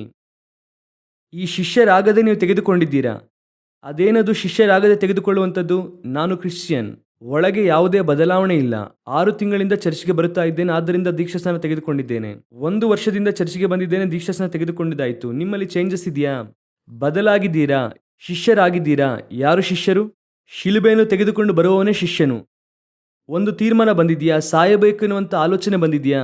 ಇನಿ ಸತ್ತರೂ ಕ್ರಿಸ್ತನನ್ನು ಬಿಟ್ಟು ಹೋಗುವುದಿಲ್ಲ ಎಂದು ಹೇಳ್ತಿದ್ದಾನಾ? ಇನಿ ನಾನು ಯಾರ ಬಳಿಗೆ ಹೋಗಲಿ, ನಿತ್ಯ ಜೀವವುಳ್ಳ ವಾಕ್ಯ ನಿಮ್ಮಲ್ಲಿ ಉಂಟು ಎಂಬುದಾಗಿ ಆ ರೀತಿಯಾಗಿ ಮಾರ್ಪಟ್ಟಿದ್ದಾನಾ? ಅವನು ತೆಗೆದುಕೊಳ್ಳುವಂಥದ್ದೇ ದೀಕ್ಷಾಸ್ನಾನ. ಇಲ್ಲಿ ದೀಕ್ಷಾಸ್ನಾನವನ್ನು ಸಂಪ್ರದಾಯಿಕವಾಗಿ ತೆಗೆದುಕೊಂಡು ಒಂದು ಬದಲಾವಣೆಯೂ ಕೂಡ ಇಲ್ಲದೆ ಅವನನ್ನು ಕೇಳಿದ್ರೆ ನೋಡಿ, ನಾನು 10 ವರ್ಷವಾಯಿತು ದೀಕ್ಷಾಸ್ನಾನ ತೆಗೆದುಕೊಂಡು, ಇನ್ನೂ ಕೂಡ ಅವರಲ್ಲಿ ಕನ್ನಿಂಗ್ನೆಸ್ ಹೋಗಿರುವುದಿಲ್ಲ, ಇನ್ನೂ ಒಳಗೆ ಇರುವಂಥ ಮೈಂಡ್ ಬದಲಾಗಿಲ್ಲ, ಲಂಚ ತೆಗೆದುಕೊಳ್ಳುವಂಥ ಸ್ವಭಾವ ಬದಲಾಗಿಲ್ಲ, ಇನ್ನೂ ಕೋಪ ಹೋಗಿಲ್ಲ, ಮೂರ್ಖತನ ಹೋಗಿಲ್ಲ, ಇಚ್ಛೆ ಹೋಗಿಲ್ಲ, ಯಾವುದು ಕೂಡ ಹೋಗಿಲ್ಲ. ಆದರೆ 10 ವರ್ಷದ ವಿಶ್ವಾಸಿ ಪಾಸ್ಟರ್ ಏನ್ ನಂಬುತ್ತಾರೆ? ಅವರು 10 ವರ್ಷದಿಂದ ಚರ್ಚಿಗೆ ಬರುತ್ತಿದ್ದಾರೆ. ಒಳ್ಳೆಯ ವಿಶ್ವಾಸಿ, ನೋ ಚೇಂಜಸ್, ಯಾವುದೇ ಬದಲಾವಣೆ ಇಲ್ಲ. ನೀನು ಯಾವಾಗ ಮಾರ್ಪಡುವುದಕ್ಕೆ ಆರಂಭಿಸಬೇಕು ಗೊತ್ತಾ? ಯಾವಾಗ ಕ್ರಿಸ್ತನೊಂದಿಗೆ ಆ ನೀರಿನಲ್ಲಿ ಮುಳುಗಿ ಸಾಯುತ್ತೀರೋ, ಹೊರಗೆ ಬರುವಾಗ ನೀನು ಇಂಥವರ ಮಗನಲ್ಲ, ಇಂಥವರ ಗಂಡನಲ್ಲ, ಇಂಥವರ ಹೆಂಡತಿಯಲ್ಲ, ನೀನು ದೇವರ ಮಗನಾಗಿ ಪ್ರಕಟವಾಗಬೇಕು. ಅವತ್ತು ಸ್ವಾರೂಪ್ಯ ಬದಲಾಗುವುದಕ್ಕೆ ಆರಂಭಿಸಬೇಕು. ಇನಿ ನಾನಲ್ಲ, ಕ್ರಿಸ್ತನು ನನ್ನಲ್ಲಿ ಜೀವಿಸುತ್ತಾನೆ. ಇದು ಬಂತ, ಇದಕ್ಕೆ ಹೆಸರೇನೆ ಕ್ರಿಸ್ತನ ಸ್ವಾರೂಪ್ಯವು ನಮ್ಮಲ್ಲಿ ಬರುವುದಕ್ಕೆ ಆರಂಭವಾಗಿದೆ. ನಿಮ್ಮ ದೃಷ್ಟಿಯಲ್ಲಿ ಸ್ವಾರೂಪ್ಯ ಬರುತ್ತದೆ, ನಿಮ್ಮ ಮಾತಿನಲ್ಲಿ ಸ್ವಾರೂಪ್ಯ ಬರುತ್ತದೆ, ನಿಮ್ಮ ಆಲೋಚನೆಯಲ್ಲಿ ಸ್ವಾರೂಪ್ಯ ಬರುತ್ತದೆ. ಯೇಸು ಹೇಗೆ ನೋಡಿದ್ರು ನಾನು ಕೂಡ ಹಾಗೆ ನೋಡುತ್ತೇನೆ, ಯೇಸು ಹೇಗೆ ಮಾತನಾಡುತ್ತಾರೋ ನಾನು ಹಾಗೆ ಮಾತನಾಡುತ್ತೇನೆ. ಆದ್ದರಿಂದ ಪೌಲನು ಧೈರ್ಯವಾಗಿ ಹೇಳುತ್ತಾನೆ, ನಾನು ಕ್ರಿಸ್ತನನ್ನು ಹಿಂಬಾಲಿಸುವ ಹಾಗೆ ನೀವು ನನ್ನನ್ನು ಹಿಂಬಾಲಿಸಿರಿ. ಯಾಕಂದ್ರೆ ನಾನು ಸ್ವಲ್ಪ ಕಡಿಮೆ ಕ್ರಿಸ್ತನ ಪಾಡುಗಳನ್ನು ಅನುಭವಿಸಿದ್ದೇನೆ, ನಾನು ಸ್ವಲ್ಪ ಕಡಿಮೆ ಕ್ರಿಸ್ತನಾಗಿ ಮಾರ್ಪಡುತ್ತಾ ಇದ್ದೇನೆ. ಕ್ರಿಸ್ತನಾಗಿರುವುದಕ್ಕೆ ಸಾಧ್ಯವಿಲ್ಲ, ಸ್ವಲ್ಪ ಬದಲಾಗಿದ್ದೇನೆ. ಧೈರ್ಯವಾಗಿ ನನ್ನನ್ನು ಹಿಂಬಾಲಿಸಿರಿ. ನಾನು ಕ್ರಿಸ್ತನ ಬಳಿಗೆ ಹೋಗುತ್ತೇನೆ, ನೀವು ಕೂಡ ಕ್ರಿಸ್ತನ ಬಳಿಗೆ ಬರಬಹುದು. ಈ ಸ್ವಾರೂಪ್ಯವು ಪ್ರಕಟವಾಗಿದೆಯಾ? ಯಾವುದೇ ಸಭೆಯು, ಯಾವುದೇ ಸೇವಕರು, ಯಾವುದೇ ಸೇವೆಯು ಈ ಲೋಕದಲ್ಲಿ ಖಂಡಿತವಾಗಿ ನಿನ್ನನ್ನು ಪರಲೋಕಕ್ಕೆ ಕೊಂಡೊಯ್ಯುತ್ತೇನೆ ಎಂಬುದಾಗಿ ಒಬ್ಬರು ಕನ್ಫರ್ಮೇಷನ್ ಕೊಡುವುದಕ್ಕೆ ಸಾಧ್ಯವಿಲ್ಲ. ಆ ಕನ್ಫರ್ಮೇಷನ್ ಕೊಡುವಂತ ಒಬ್ಬರೇ ಒಬ್ಬರು, ದೇವರಾದ ಯೇಸು ಕ್ರಿಸ್ತನು ಮಾತ್ರವೇ ಕನ್ಫರ್ಮೇಷನ್ ಕೊಡುವುದಕ್ಕೆ ಸಾಧ್ಯ. ನಾವೆಲ್ಲರೂ ಕೂಡ ಸೇರಿ, ಸಭೆಯಾಗಿದ್ದರೂ ಸೇವಕರಾಗಿದ್ದರೂ ಸರಿ, ನಾವು ಒಂದನ್ನು ಮಾಡಬಹುದು. ಏನು ಮಾಡಬಹುದು ಗೊತ್ತಾ? ಪರಲೋಕಕ್ಕೆ ಹೋಗುವಂತ ಮಾರ್ಗವನ್ನು ತೋರಿಸಬಹುದು. ಇದುವೇ ಮಾರ್ಗ. ಕೆಲವು ಸಭೆಗಳು ಅದನ್ನು ತೋರಿಸುವುದಿಲ್ಲ, ಕೆಲವು ಸಭೆಗಳು ಅದನ್ನು ತೋರಿಸುತ್ತದೆ. ಆ ಮಾರ್ಗವನ್ನು ಫಾಲೋ ಮಾಡಿದ್ರೆ ಹೋಗುತ್ತಾರೆ ಎಂಬುದಾಗಿ ಹೇಳಬಹುದು, ಬಿಟ್ಟರೆ ಕೈ ಹಿಡಿದುಕೊಂಡು ನಿಮ್ಮನ್ನು ಕರೆದುಕೊಂಡು ಹೋಗುವುದಕ್ಕೆ ಸಾಧ್ಯವಿಲ್ಲ. ನೀವೇನಂದುಕೊಂಡಿದ್ದೀರಾ? ಒಂದು ಚರ್ಚ್ಗೆ ಹೋಗಿ ದಶಮ ಭಾಗ ಕಾಣಿಕೆಯನ್ನು ಕೊಟ್ಟು ಚಂದವನ್ನು ಕಟ್ಟಿದ್ರೆ ಪರಲೋಕಕ್ಕೆ ಹೋಗುತ್ತೇವೆ ಅನ್ನುವಂತ ಮಾಯೆಯಲ್ಲಿ ಇದ್ದೀರಾ? ಈಗಲೂ ಹೇಳ್ತೇನೆ, ನೀವು ಸಭೆಗೆ ಹೋಗಿ ದಶಮ ಭಾಗ ಕಾಣಿಕೆ ಕೊಡುವಂಥದ್ದು ಅವಶ್ಯ. ಆದರೆ ಸಭೆಗೆ ಕೂಡಿ ಬರುವುದನ್ನು ಕೆಲವರು ಬಿಟ್ಟಿರೋ ಪ್ರಕಾರ ನೀವು ಬಿಡಬೇಡಿರಿ. ಚಂದ ಕಟ್ಟಬೇಕು ಕಟ್ಟಬಾರದೆನ್ನುವಂಥದ್ದು ಅವರವರ ಸಭೆಗೆ ಬಿಟ್ಟದ್ದು. ಒಂದು ಸಭೆಗೆ ಕೂಡಿ ಬರಬೇಕಾಗಿರುವಂಥದ್ದು ಅವಶ್ಯ. ಇದು ಎಷ್ಟರ ಮಟ್ಟಿಗೆ ನಿಮಗೆ ಸಹಾಯ ಮಾಡುತ್ತದೆ ಗೊತ್ತಾ? ಸಮಾಧಿಗೆ ಜಾಗ ಕೊಡುವ ತನಕ ಸಹಾಯ ಮಾಡುತ್ತದೆ. ನಿಮಗೆ ಸಮಾಧಿಗೆ ಜಾಗ ಕೊಡುತ್ತಾರೆ, ಆದರೆ ಪರಲೋಕದಲ್ಲಿ ಸ್ಥಳ ದಕ್ಕಿಸಿಕೊಳ್ಳುವಂಥದ್ದು ನಿಮ್ಮ ಕೈಯಲ್ಲೇ ಇದೆ. ನೀವು ಬದಲಾಗುವಂಥ ಸ್ವಾರೂಪ್ಯದಲ್ಲೇ ಇದೆ. ಅದೇ ರೀತಿಯಾಗಿಯೇ ಕ್ರೈಸ್ತನೆಂಬುದಾಗಿ ಸಭೆಗೆ ಬಂದಿದ್ದಾಯಿತು, ಒಳಗೆ ಕೂತುಕೊಂಡಿದ್ದಾಯಿತು, ಆದರೆ ಇನ್ನೂ ಕೂಡ ಹಳೆಯ ಮನುಷ್ಯನು ಸತ್ತಿಲ್ಲ. ಶರೀರದ ಆಶೆ, ಕಣ್ಣಿನ ಆಶೆ, ಜೀವನದ ಹೆಮ್ಮೆ ಇನ್ನೂ ಎಲ್ಲವೂ ಕೂಡ ಹಾಗೇ ಇದೆ. ಆದರೆ 10 ವರ್ಷದ ವಿಶ್ವಾಸಿ, 15 ವರ್ಷದ ವಿಶ್ವಾಸಿ, ನಾವು ಇಲ್ಲಿ ಸತ್ತರೆ ಕೂಡಲೇ ಪರಲೋಕದಲ್ಲಿ ನಮ್ಮ ಕಣ್ಣುಗಳು ತೆರೆಯಲ್ಪಡುತ್ತದೆ. ದೇವರು ಹೇಳುತ್ತಾರೆ, ಪರಲೋಕದ ಕಣ್ಣು ಬದಲಾಗದೆ ಭೂಮಿಯ ಕಣ್ಣು ಪರಲೋಕದಲ್ಲಿ ತೆರೆಯುವುದಿಲ್ಲ. ಪರಲೋಕಕ್ಕೆ ಬೇರೆ ಕಣ್ಣು ಇದೆಯಲ್ವಾ? ಆ ಕಣ್ಣು ತಾನೇ ತೆರೆಯಬೇಕು. ಈ ಕಣ್ಣು ಇನ್ನು ಬದಲಾಗಿಲ್ವಲ್ಲ. ಸ್ವಾರೂಪ್ಯವು ಬದಲಾಗಬೇಕು.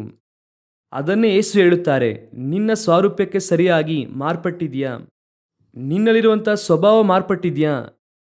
ನಿನ್ನ ಹಳೆಯ ಮನುಷ್ಯನು ನಾಶವಾಗಿದ್ದಾನ? ಎಷ್ಟು ವರ್ಷದಿಂದ ಸಭೆಯಲ್ಲಿ ಇದ್ದೇವೆ ಎನ್ನುವಂಥದ್ದು ಮುಖ್ಯವಲ್ಲ, ಎಷ್ಟು ವರ್ಷಗಳ ಕಾಲ ಕ್ರಿಸ್ತನೊಂದಿಗೆ ಇದ್ದೇವೆ ಎನ್ನುವಂಥದ್ದೇ ಬಹಳ ಮುಖ್ಯ. 40 ವರ್ಷಗಳ ಕಾಲ ಅರಣ್ಯದಲ್ಲಿದ್ದಾಗ ಮೋಶೆಯು ದೇವರನ್ನು ದರ್ಶಿಸಲಿಲ್ಲ, ಆದರೆ ನಂತರದ 40 ವರ್ಷಗಳ ಕಾಲ ಅವನು ದೇವರನ್ನು ಸಂಧಿಸಿದ ಹಾಗೆ ಇರಲೇ ಇಲ್ಲ. ನಾನು ಯಾವ ಸ್ಥಳದಲ್ಲಿ ಯಾವ ರೀತಿಯಾಗಿದ್ದೇನೆ ಎನ್ನುವಂಥದ್ದೇ ಮುಖ್ಯ. ಎಷ್ಟೇ ದೊಡ್ಡ ಆತ್ಮಿಕ ಸಭೆಯಾಗಿ ಕೂಡ ಇರಲಿ, ಹೇಳುವಂತಹ ವಿಷಯವನ್ನು ನೀವು ಕೈಗೊಂಡು ನಡೆದರೆ ತಾನೇ ಆ ಹಂತಕ್ಕೆ ಬರುವುದಕ್ಕೆ ಸಾಧ್ಯ. ಸಭೆಗೆ ಬಂದು ಏನು ಪ್ರಯೋಜನ? ಏನನ್ನು ಕಲಿತುಕೊಂಡಿದ್ದೀರಾ? ಏನು ಬದಲಾಗಿದ್ದೀರಾ? ಯಾವ ಸ್ವಭಾವ ಚೇಂಜ್ ಆಗಿದೆ? ಆಂತರಿಕ ಮನುಷ್ಯನು ಎಷ್ಟರ ಮಟ್ಟಿಗೆ ಕ್ರಿಸ್ತನ ಸಾರೂಪ್ಯವುಳ್ಳವನಾಗಿ ಇದ್ದಾನೆ? ಇದುವೇ ಪ್ರಶ್ನೆ. ಮೊದಲನೇದಾಗಿ ಪೌಲನು ಬರೆಯುತ್ತಾರೆ 5ನೇ ವಾಕ್ಯದಲ್ಲಿ, ಪುನರುತ್ಥಾನವನ್ನು ಹೊಂದಿ ಆತನಲ್ಲಿ ಐಕ್ಯವಾಗುವೆವು. ಎರಡನೇದಾಗಿ ಇನ್ನೊಂದು ಕಾರ್ಯ ಇದೆ, ಅದನ್ನು ಹೇಳಿ ನಾನು ಮುಗಿಸುತ್ತೇನೆ. ಓದಿರಿ, 4ನೇ ವಾಕ್ಯವನ್ನು ಓದಿರಿ.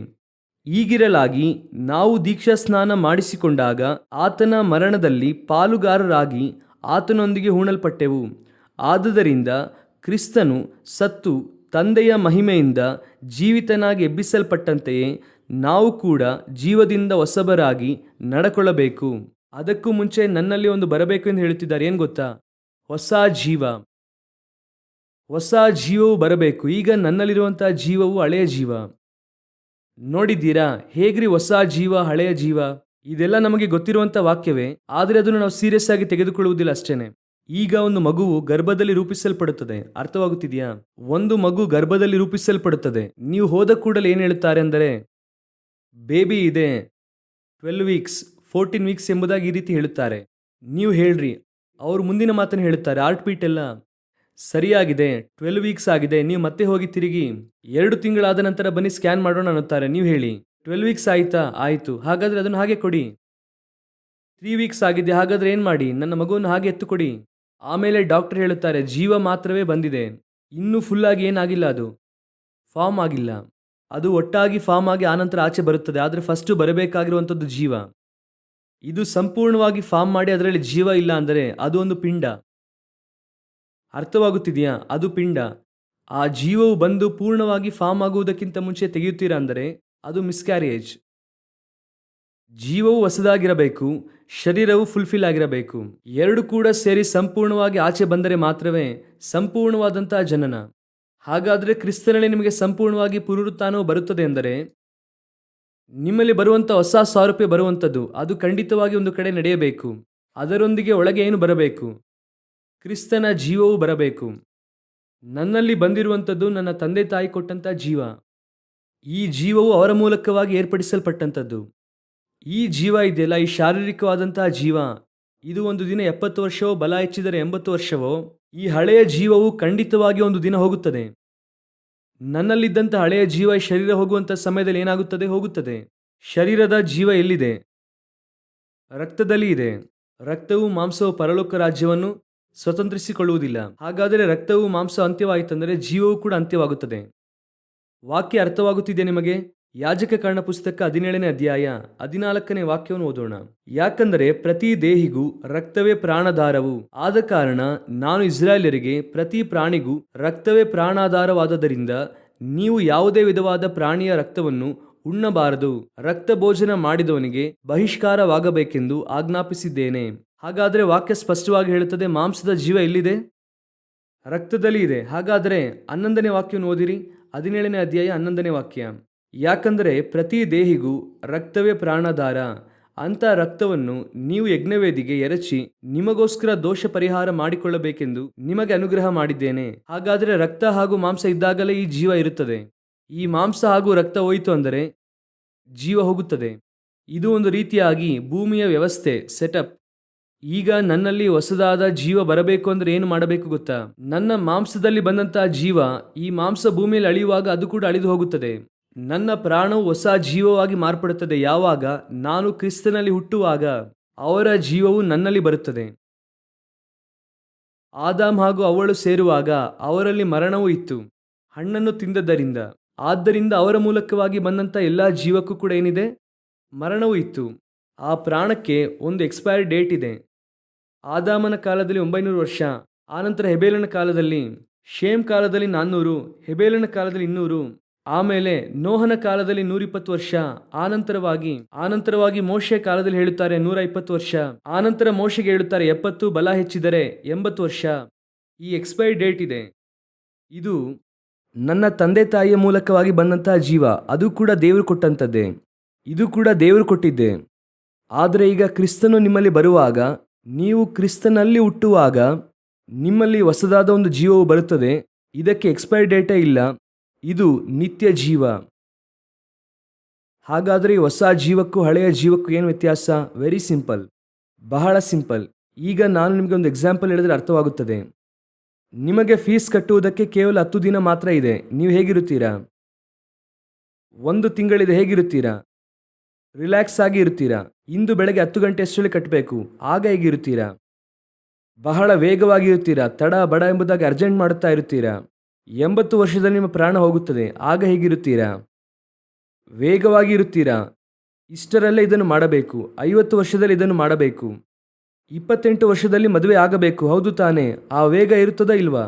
ಹೆಣ್ಣು 25 ವರ್ಷ ದಾಟಿದಳು ಅಂದರೆ ನಿಮಗೆ ಬಕ್ಕು ಬಕ್ಕಂತ ಇರುತ್ತದೆ ಅಲ್ವಾ?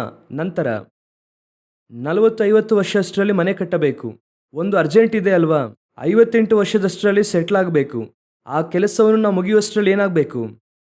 ಲೈಫಲ್ಲಿ ಸೆಟಲ್ ಆಗಿ ಮನೆ ಕಟ್ಟಿ 60 ವರ್ಷವಾದ ನಂತರ ಏನು ಮಾಡ್ತೀರಾ? ಈಸಿ ಚೇರಿನ ಮೇಲೆ ಬಾಗಿಲಿನ ಮುಂದೆ ಕೂತುಕೊಂಡು ಮೊಮ್ಮಕ್ಕಳೊಂದಿಗೆ ಆಟ ಆಡುವುದು, ಈ ರೀತಿಯಾದಂಥ ಒಂದು ಸೆಟಪ್ ಇದೆಯಲ್ಲ, ಅದು ಈ ಜೀವದ ಸೆಟಪ್.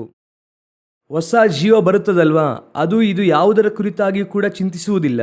ಅದು ಬೇರೆದರ ಕುರಿತಾಗಿ ಚಿಂತಿಸುತ್ತದೆ. ನನಗೆ ಒಂದು ನೇಮಿಸಲ್ಪಟ್ಟಿದೆ, ಅದನ್ನು ಆಸೆಯಿಂದ ಎದುರುಗೊಳ್ಳುತ್ತಾ ಇದ್ದೇನೆ. ನಾನು ಶೀಘ್ರವಾಗಿ ಅಲ್ಲಿಗೆ ಹೋಗಬೇಕು, ಅದಕ್ಕೆ ಅರ್ಜೆಂಟ್ ಇರಬೇಕು. ಇದಕ್ಕೆ ಅರ್ಜೆಂಟ್ ಪಡುವುದಿಲ್ಲ. ಇಲ್ಲಿ ಏನೇ ಆದರೂ ಕೂಡ ಅದು ಚಿಂತಿಸುವುದೂ ಇಲ್ಲ.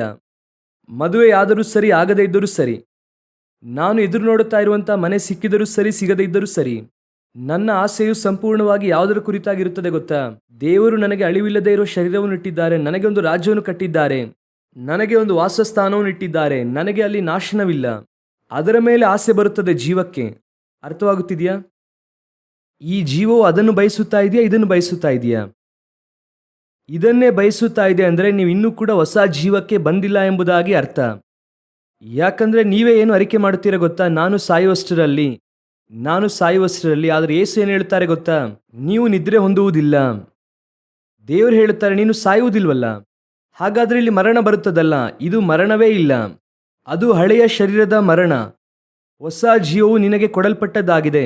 ಹೊಸ ಶರೀರವು ನಿನಗೆ ಸಿದ್ಧವಾಗುತ್ತಾ ಇದೆ. ನಿನ್ನನ್ನು ತೆಗೆದುಕೊಂಡು ಹೋಗಿ ಆ ಶರೀರದಲ್ಲಿಡುವಂತಹ ಸಮಯ ಫಾರ್ಮ್ ಆಯಿತು ಅಂದರೆ, ಆ ಬಾಡಿ ಫಾರ್ಮ್ ಆಯಿತು ಅಂದರೆ, ಹೇಗೆ ಮಗುವನ್ನು ಆಚೆ ತೆಗೆಯುತ್ತಾರೋ ಅದೇ ರೀತಿಯಾಗಿ ನಮಗೆ ಸಂಬಂಧಪಟ್ಟದ್ದು ಅಲ್ಲಿ ಫಾರ್ಮ್ ಆಯಿತು ಅಂದರೆ ಕರ್ತನು ಹೊರಗೆ ತೆಗೆದುಕೊಂಡು ಹೋಗಿ ಅಲ್ಲಿ ಇಡುತ್ತಾರೆ.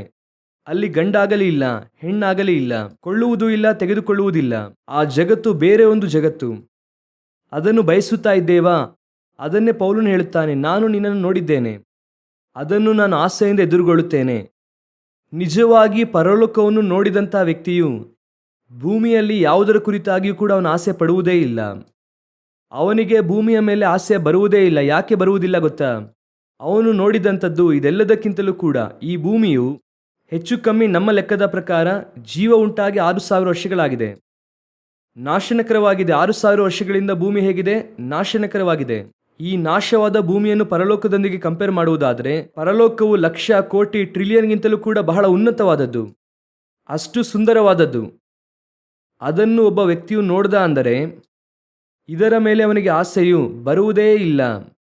ನಾನು ಪರಲೋಕವನ್ನು ನೋಡಿದೆ, ತಂದೆಯನ್ನು ನೋಡಿದೆ, ಯೇಸುವನ್ನು ನೋಡಿದೆ ಎಂಬುದಾಗಿ ಹೇಳುತ್ತಾ ಇಲ್ಲಿ ಒಂದು ಗ್ರೌಂಡನ್ನು ನೋಡಿದೆ. ನಾನು ತೆಗೆದುಕೊಳ್ಳಬೇಕಾಗಿರುವಂಥದ್ದು ಅವಶ್ಯವಾಗಿದೆ.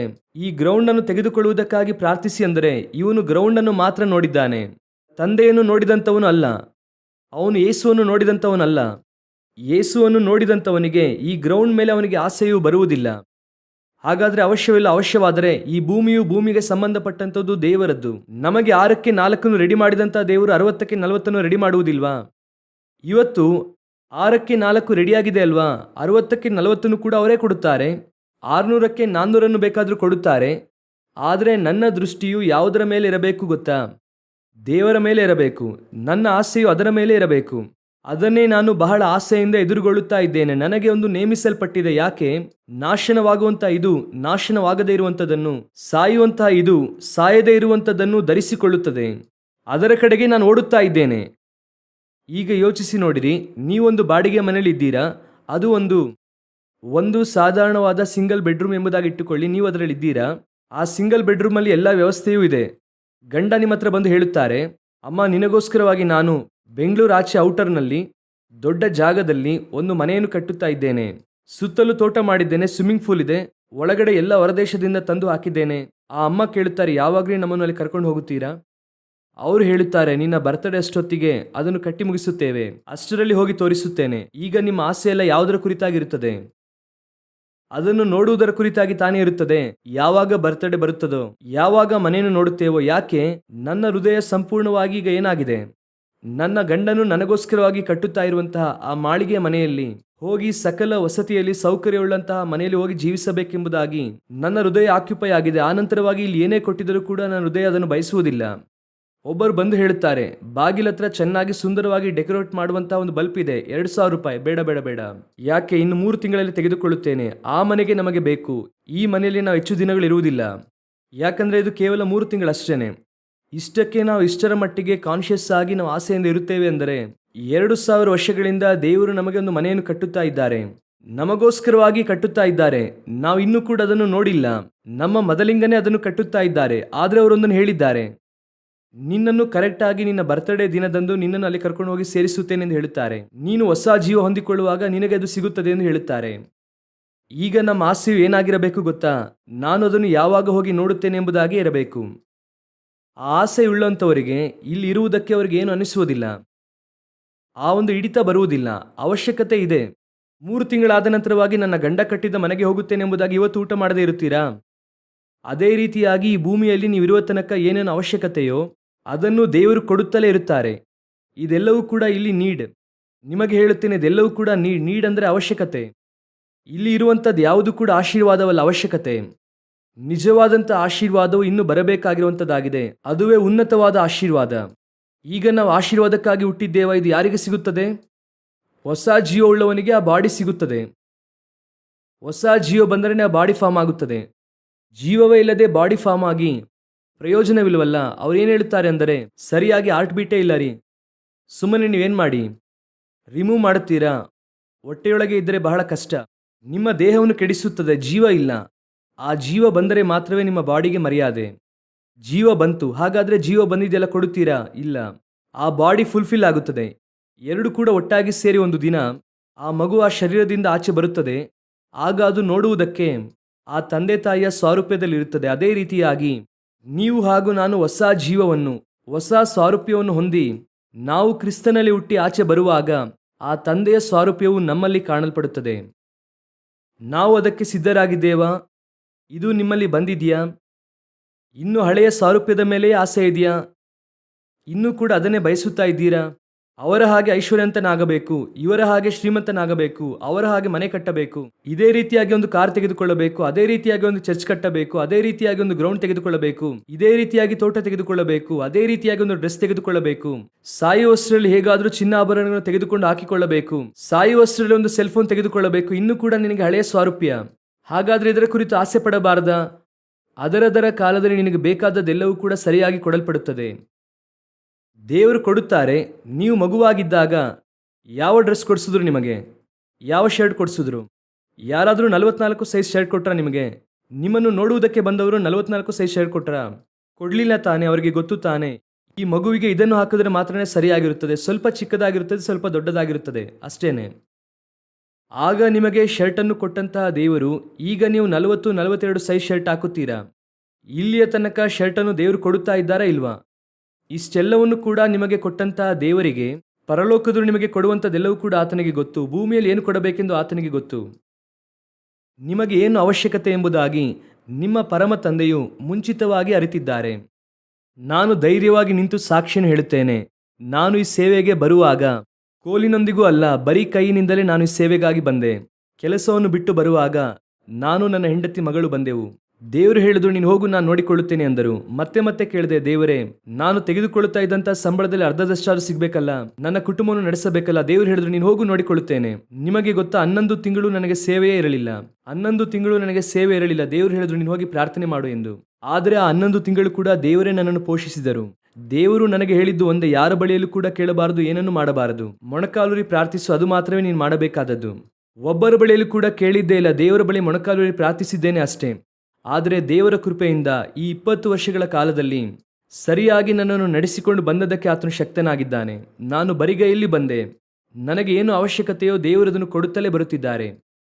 ಅದೇ ರೀತಿಯಾಗಿಯೇ ನಿಮ್ಮ ಒಬ್ಬೊಬ್ಬರ ಜೀವಿತದಲ್ಲಿ ಏನೇನು ಅವಶ್ಯಕತೆಯೋ ಅದನ್ನು ಪರಲೋಕವು ಸರಿಯಾದ ಸಮಯದಲ್ಲಿ ಕೊಡುತ್ತದೆ. ಪಕ್ಕದಲ್ಲಿರುವಂತಹ ಮನೆಯವರನ್ನು ನೋಡಿ ಹೊಟ್ಟೆ ಕಿಚ್ಚು ಪಡಬೇಡ. ಅವರು BMW ತೆಗೆದುಕೊಂಡಿದ್ದಾರೆ, ಒಂದು BMW ತೆಗೆದುಕೊಂಡ್ರೆ ಚೆನ್ನಾಗಿರುತ್ತದಲ್ಲ. ದೇವರು ಹೇಳುತ್ತಾರೆ, BMW ಚೆನ್ನಾಗಿರುತ್ತದೆ, ಪೆಟ್ರೋಲ್ ಹಾಕಿಸುವುದಕ್ಕೆ ಆಗುತ್ತದಾ ನಿನಗೆ? ನಿನ್ನಿಂದ ನೆಮ್ಮದಿಯಿಂದ ಮಲಗುವುದಕ್ಕೆ ಸಾಧ್ಯ? BMW ತೆಗೆದುಕೊಂಡಿರುವವರು ಅಂತಹ ಮನೆಯನ್ನು ಕೂಡ ಇಟ್ಟಿರುತ್ತಾರೆ. ಅದಕ್ಕೆ ತಕ್ಕ ಹಾಗೆ ಅವರ ಆರ್ಥಿಕ ಸ್ಥಿತಿ ಇರುತ್ತದೆ. ಅವರು ಸಾಲ ಮಾಡಿ ತೆಗೆದುಕೊಂಡಿದ್ದಾರೆ, ಹೇಗೆ ತೆಗೆದುಕೊಂಡಿದ್ದಾರೋ. ಆದರೆ ನಿನಗೂ ನನಗೂ ಬೈಕ್ ಕೊಟ್ಟಿದ್ದಾರೆ. ನಾವು ನೆಮ್ಮದಿಯಿಂದ ಮಲಗುತ್ತಾ ಇದ್ದೇವೋ ಇಲ್ವಾ? ಅದರದರ ಕಾಲದಲ್ಲಿ ಪರಲೋಕವು ಅವಶ್ಯಕತೆಯನ್ನು ಸಂಧಿಸುತ್ತದೆ. ಏನು ಅವಶ್ಯಕತೆಯೋ ದೇವರು ಕೊಡುತ್ತಾರೆ. ಆದರೆ ನನ್ನ ಅವಶ್ಯಕತೆಯು ಏನು ಗೊತ್ತಾ? ನನಗೂ ಕೂಡ ಕಟ್ಟುತ್ತಾ ಇದ್ದಾರೆ. ಅದನ್ನು ಆಸೆಯಿಂದ ಎದುರುಗೊಳ್ಳುತ್ತಿದ್ದೇನೆ. ಹಾಲೆಲೂಯಾ. ನಾವು ಪ್ರಾರ್ಥಿಸಲು ಹೋಗೋಣ. ಪುನರುತ್ಥಾನದ ಸ್ವಾರೂಪ್ಯವು, ಪುನರುತ್ಥಾನದ ಜೀವವು ನಮ್ಮಲ್ಲಿ ಬರಬೇಕು. ಇದೆರಡು ಕೂಡ ಇದ್ದರೆ ಮಾತ್ರವೇ ಕರ್ತನು ಬಯಸತಕ್ಕಂತಹ ಹೊಸ ಜೀವವು ನಿಮಗೆ ಸಿಗುತ್ತದೆ. ಇಲ್ಲ ಅಂದರೆ ನೀವು ಹಳೆಯ ಮನುಷ್ಯನೇ, ಹಳೆಯ ಕಾರ್ಯಗಳನ್ನೇ ಮಾಡುತ್ತಾ ಇರ್ತೀರಾ. ನಾವು ಎದ್ದು ನಿಂತು ಎಲ್ಲರೂ ಕೂಡ ಪ್ರಾರ್ಥಿಸೋಣ. ನಿಮ್ಮ ಹಳೆಯ ಮನುಷ್ಯನು ಹೂಣಲ್ಪಟ್ಟಿದ್ದಾನಾ? ಈಗ ನಿಮ್ಮಲ್ಲಿ ಕ್ರಿಸ್ತನ ಸಾರೂಪ್ಯವುಳ್ಳಂತಹ ಹೊಸ ಮನುಷ್ಯನು ಇದ್ದಾನಾ? ಇಲ್ಲ, ನೀವು ಹುಟ್ಟಿದಾಗ ಇದ್ದಂಥ ನಿಮ್ಮ ಹುಟ್ಟುಗುಣ ಇನ್ನೂ ಕೂಡ ನಿಮ್ಮನ್ನು ಬಿಟ್ಟು ಹೋಗಿಲ್ವಾ? ಅದನ್ನು ಅಡ್ವಾಂಟೇಜ್ ಆಗಿ ತೆಗೆದುಕೊಳ್ಳಬೇಡಿ. ಕೆಲವರು ಅಡ್ವಾಂಟೇಜ್ ಆಗಿ ಹೇಳುತ್ತಾರೆ, ನನಗೆ ಈ ಗುಣ ಹುಟ್ಟಿದಾಗಿನಿಂದಲೂ ಕೂಡ ಇದೆ, ನನಗೆ ಬದಲಾಗುವುದಿಲ್ಲ, ಅದುವೇ ನನ್ನ ಕ್ವಾಲಿಟಿ, ಅದುವೇ ನನ್ನ ಯುನಿಕ್ನೆಸ್, ಅದುವೇ ನನ್ನ ಗುರುತು, ನಾನು ಇಂಥವನೆಂಬುದಾಗಿ ನನ್ನ ಮನೆಯವರೆಲ್ಲರೂ ಹೇಳುತ್ತಾರೆ. ಹಾಗೆ ಹೇಳುತ್ತಾ ಇದ್ದಾರೆ ಅಂದರೆ ನೀನು ಹಳೆಯ ಮನುಷ್ಯನು ಸತ್ತಿಲ್ಲ ಎಂದು ಅರ್ಥ. ಕೆಲವರು ಕೋಪವನ್ನು ಕೂಡ ಅಡ್ವಾಂಟೇಜ್ ಆಗಿ ಮಾತನಾಡುವುದು, ನನಗೆ ಪಟ್ಟಂತ ಕೋಪ ಬರುತ್ತದೆ, ಇದನ್ನು ನನ್ನ ಮನೆಯವರೇ ನನಗೆ ಹೇಳುತ್ತಾರೆ ಎಂಬುದಾಗಿ ಆ ರೀತಿ ನೀವು ಹೆಮ್ಮೆಯಿಂದ ಹೇಳುತ್ತಾ ಇದ್ದೀರಾ ಅಂದರೆ you are in the wrong position. ನಿಮ್ಮ ಹಳೆಯ ವ್ಯಕ್ತಿ ಇನ್ನೂ ಸತ್ತಿಲ್ಲ. ಹೊಸ ಮನುಷ್ಯನು ಹೇಗಿರುತ್ತಾನೆ ಗೊತ್ತಾ? ಶಿಲುಬೆಗೆ ಹಾಕಲ್ಪಟ್ಟಂತ ಯೇಸು ಆ ಸ್ಥಳದಲ್ಲಿ ಹೇಳುತ್ತಾರೆ, ತಂದೆಯವರ ಪಾಪವನ್ನು ಕ್ಷಮಿಸಿರಿ ಎಂಬುದಾಗಿ. ಶಿಲುಬೆಯಲ್ಲಿ ಕಡೆಯ ತನಕ ಅವರು ತಮ್ಮನ್ನು ತಗ್ಗಿಸಿಕೊಂಡರು. ನಿಮ್ಮಲ್ಲಿ ಪುನರುತ್ಥಾನದ ಸ್ವಾರೂಪ್ಯವು ಬಂದರೆ ಅದು ಕೂಡ ಬರುತ್ತದೆ. ಎರಡನೆಯದಾಗಿ, ನಿಮ್ಮಲ್ಲಿ ಆ ಪುನರುತ್ಥಾನದ ಹೊಸ ಜೀವ, ನ್ಯೂ ಲೈಫ್. ನಿನ್ನ ಹಳೆಯ ಲೈಫ್ ಏನು ಬಯಸುತ್ತದೆ? ಈ ಲೋಕದಲ್ಲಿರುವಂತಹ ಎಲ್ಲರ ಫಾರ್ಮುಲಾ, ಇಷ್ಟು ವರ್ಷದಲ್ಲಿ ಇದನ್ನು ಮಾಡಬೇಕು, ಇಷ್ಟು ವರ್ಷದಲ್ಲಿ ಅದನ್ನು ಮಾಡಬೇಕು ಅಂದರೆ 70 ಬಲ ಹೆಚ್ಚಿದರೆ 80 ವರ್ಷದಲ್ಲಿ ನಾನು ಸಾಯಬೇಕು ಎನ್ನುವಂಥದ್ದು ನೀವು ಹುಟ್ಟಿದಾಗಿನಿಂದ ನಿಮಗೆ ಇರುವಂತಹ ಫಾರ್ಮುಲಾ. ಆದರೆ ಹೊಸ ಮನುಷ್ಯನಿಗೆ, ಆ ಹೊಸ ಜೀವಕ್ಕೆ ಅದು ಅಲ್ಲ ಫಾರ್ಮುಲಾ. ಅಂದರೆ ಇಷ್ಟು ವರ್ಷದಲ್ಲಿ ಅದಕ್ಕೆ ಮದುವೆ ಆಗಬೇಕೆಂಬುದಾಗಿ ಇಲ್ಲ, ಇಷ್ಟು ವರ್ಷದಲ್ಲೇ ಮನೆ ತೆಗೆದುಕೊಳ್ಳಬೇಕೆಂಬುದಾಗಿ ಇಲ್ಲ. ಯಾಕಂದರೆ ಆ ಜೀವಕ್ಕೆ ಅಂತ್ಯ ಇಲ್ಲ. ನೀವು 80ರಲ್ಲಿ ಅಂತ್ಯವಾಗುತ್ತದೆ ಎಂಬುದಕ್ಕಾಗಿ ಎಲ್ಲವನ್ನು ಕೂಡ ಸೆಟ್ ಮಾಡಿಕೊಂಡು ಇಟ್ಟಿದ್ದೀರಾ. 25 ವರ್ಷದಲ್ಲಿ ಮದುವೆ ಆಗುವಂಥದ್ದು ಯೋಚಿಸಿ ನೋಡಿ. ಬೈಬಲ್ನಲ್ಲಿ ಈಸಾಕನಿಗೆ 40 ವರ್ಷದಲ್ಲಿ ಮದುವೆ ಆಯಿತು. ಯಾಕಂದರೆ ಅವತ್ತು ಸಾಯುತ್ತಾ ಇದ್ದಂಥವರು 120 ವರ್ಷದಲ್ಲಿದ್ದಾಗ. ಆದ್ದರಿಂದ ಅವರು ಲೇಟಾಗಿ ಮದುವೆ ಆದರು. 80 ವರ್ಷಕ್ಕೆ ನಮ್ಮ ಮಿತಿ ಎಂಬುದಾಗಿ ತಿಳಿದುದರಿಂದ 25 ವರ್ಷಕ್ಕೆ ಎಂಬುದಾಗಿ ಫಿಕ್ಸ್ ಮಾಡಿಕೊಂಡಿದ್ದೇವೆ. ಇದೆಲ್ಲವನ್ನು ಕೂಡ ನಾವು ಫಿಕ್ಸ್ ಮಾಡಿಕೊಂಡಿದ್ದು ಆಯಾ ಕಾಲಕ್ಕೆ ಸರಿಯಾಗಿ ಎಂಬುದಾಗಿ. ಹೆಚ್ಚು ಕಮ್ಮಿ 1000 ವರ್ಷ ಜೀವಿಸಿದ್ರು ಆ ಕಾಲದಲ್ಲಿ. 969 ವರ್ಷ. ನೋಹನು ಆದಾಮನಿಲ್ಲ. ಅವತ್ತು ಅವರು ಮೆತುಶೇಲನಿಗೆ, ಅವನು 180 ವರ್ಷದವನಾಗಿದ್ದಾಗಲೇ ಅವನಿಗೆ ಮಗು ಹುಟ್ಟುತ್ತದೆ. ಯಾಕಂದ್ರೆ ಅಂದು ಇದ್ದಂತಹ ಕಾಲಘಟ್ಟದಲ್ಲಿ ಹಾಗೆ. ಇದು ಬದಲಾಗುತ್ತದೆ, ಚೇಂಜ್ ಆಗುತ್ತದೆ. ಯಾಕಂದ್ರೆ ಈ ಶರೀರಕ್ಕೆ ಸಂಬಂಧಪಟ್ಟಂತಹ ಜೀವಕ್ಕೆ ನೀಡದು, ಆದರೆ ಈ ಹೊಸ ಜೀವಕ್ಕೆ ನೀಡು ಅದಲ್ಲ. ಹೊಸ ಜೀವವು ನಿತ್ಯ ಜೀವ. ಅದಕ್ಕೆ ಈ ಸಮಯದಲ್ಲಿ ಇದನ್ನು ಮಾಡಬೇಕೆಂಬುದಾಗಿ ಇಲ್ಲ. ಯಾಕಂದ್ರೆ ಆ ಜೀವವು ಕ್ರಿಸ್ತನಿಗೆ ಸಂಬಂಧಪಟ್ಟದ್ದು. ಅದು ಅವರ ಕೈಯಲ್ಲಿದೆ, ಅದನ್ನು ಅವರೇ ಮಾಡುತ್ತಾರೆ. ಆ ಜೀವದ ಅವಶ್ಯಕತೆಯು ಶರೀರಕ್ಕೆ ಸಂಬಂಧಪಟ್ಟಂತ ಅವಶ್ಯಕತೆ ಅಲ್ಲ, ಪರಲೋಕಕ್ಕೆ ಸಂಬಂಧಪಟ್ಟಂತ ಅವಶ್ಯಕತೆ, ಹೆವೆನ್ಲಿ. ಈಗ ನೀವು ಅವಶ್ಯಕತೆ ಎಂಬುದಾಗಿ ಹೇಳುವಂಥದ್ದೆಲ್ಲ ಭೂ ಸಂಬಂಧವಾದಂಥದ್ದು. ಅದು ಕೆಲಸವೋ, ಮದುವೆಯೋ, ಮನೆಯೋ, ಎಲ್ಲವೂ ಕೂಡ 70 ಬಲ ಹೆಚ್ಚಿದರೆ 80 ವರ್ಷದಲ್ಲಿ ಎಲ್ಲವನ್ನು ಕೂಡ ಇಲ್ಲೇ ಬಿಟ್ಟು ನೀವು ಹೋಗುತ್ತೀರಿ. ಯಾಕಂದರೆ ಇದೆಲ್ಲವೂ ಕೂಡ ಇಲ್ಲಿನ ಅವಶ್ಯಕತೆಯಾಗಿದೆ. ಆದರೆ ಹೊಸ ಜೀವದ ಅವಶ್ಯಕತೆಯು ಪರಲೋಕದಲ್ಲಿದೆ. ಅದನ್ನು ಭೂಮಿಯಲ್ಲಿ ನೀವು ಇದನ್ನು ಹುಡುಕುವ ಹಾಗೆ ಹುಡುಕಬಾರದು. ಅದು ಬೇರೆ. ದೇವರ ಹತ್ರ ಕೇಳಿರಿ, ದೇವರೇ ಆ ಜೀವಕ್ಕೆ ಏನು ಅವಶ್ಯಕತೆ ಅಪ್ಪ? ನ್ಯೂ ಲೈಫ್ಗೆ ಏನು ಅವಶ್ಯಕತೆ ಇದೆ? ಈ ಭೂಮಿಯ ಲೈಫ್ಗೆ ಖಂಡಿತವಾಗಿ ಗಂಡ ಬೇಕು, ಖಂಡಿತ ಬೇಕು. ಒಂಟಿಯಾಗಿರುವಂಥದ್ದು ಒಳ್ಳೆಯದಲ್ಲ. ಈ ಭೂಮಿಯ ಜೀವಿತಕ್ಕೆ ಖಂಡಿತವಾಗಿ ವಾಸ ಮಾಡುವುದಕ್ಕೆ ಮನೆ ಬೇಕು. ಈ ಭೂಮಿಯ ಜೀವಿತಕ್ಕೆ ಖಂಡಿತ ಡ್ರೆಸ್ ಬೇಕು. ಈ ಭೂಮಿಯ ಜೀವಿತಕ್ಕೆ ಆಹಾರ ಬೇಕು. ಇಲ್ಲ ಅಂದರೆ ಲೈಫು ಸತ್ತು ಹೋಗುತ್ತದೆ. ಅದು ಈ ಭೂ ಸಂಬಂಧಪಟ್ಟಂತಹ ಲೈಫ್. ಹೊಸ ಜೀವವು ನಿಮಗೆ ಬಂದಿದೆಯಲ್ಲ ನಿಮ್ಮೊಳಗೆ. ಕ್ರಿಸ್ತನಲ್ಲಿ ನಾವು ಹುಟ್ಟಿದವರಾಗಿ ನಾವು ನ್ಯೂ ಲೈಫ್, ಹೆವೆನ್ಲಿ ಲೈಫಲ್ಲಿ ಬಂದ್ವಿ ಅಲ್ವಾ? ಅದಕ್ಕೆ ಏನು ಅವಶ್ಯಕತೆ ಎಂಬುದಾಗಿ ನೋಡಬೇಕು. ಅದಕ್ಕಾಗಿ ಹುಡುಕುವುದಕ್ಕೆ ನೀವು ಆರಂಭಿಸಿದ್ರಿ ಅಂದರೆ, ಅದರ ಹಿಂದೆ ನೀವು ಹೋಗುವುದಕ್ಕೆ ಆರಂಭಿಸಿದ್ರಿ ಅಂದರೆ, ನೀವು ಪರಲೋಕಕ್ಕೆ ಹೋಗುವುದಕ್ಕೆ ನಿಮ್ಮ ಪ್ರಯಾಣವನ್ನು ಆರಂಭಿಸಿದ್ದೀರಾ. ನಿತ್ಯ ಜೀವವು ನಿಮ್ಮಲ್ಲಿ ಬರುವುದಕ್ಕೆ ಆರಂಭಿಸಿದೆ ಎಂಬುದಾಗಿ ಅರ್ಥ.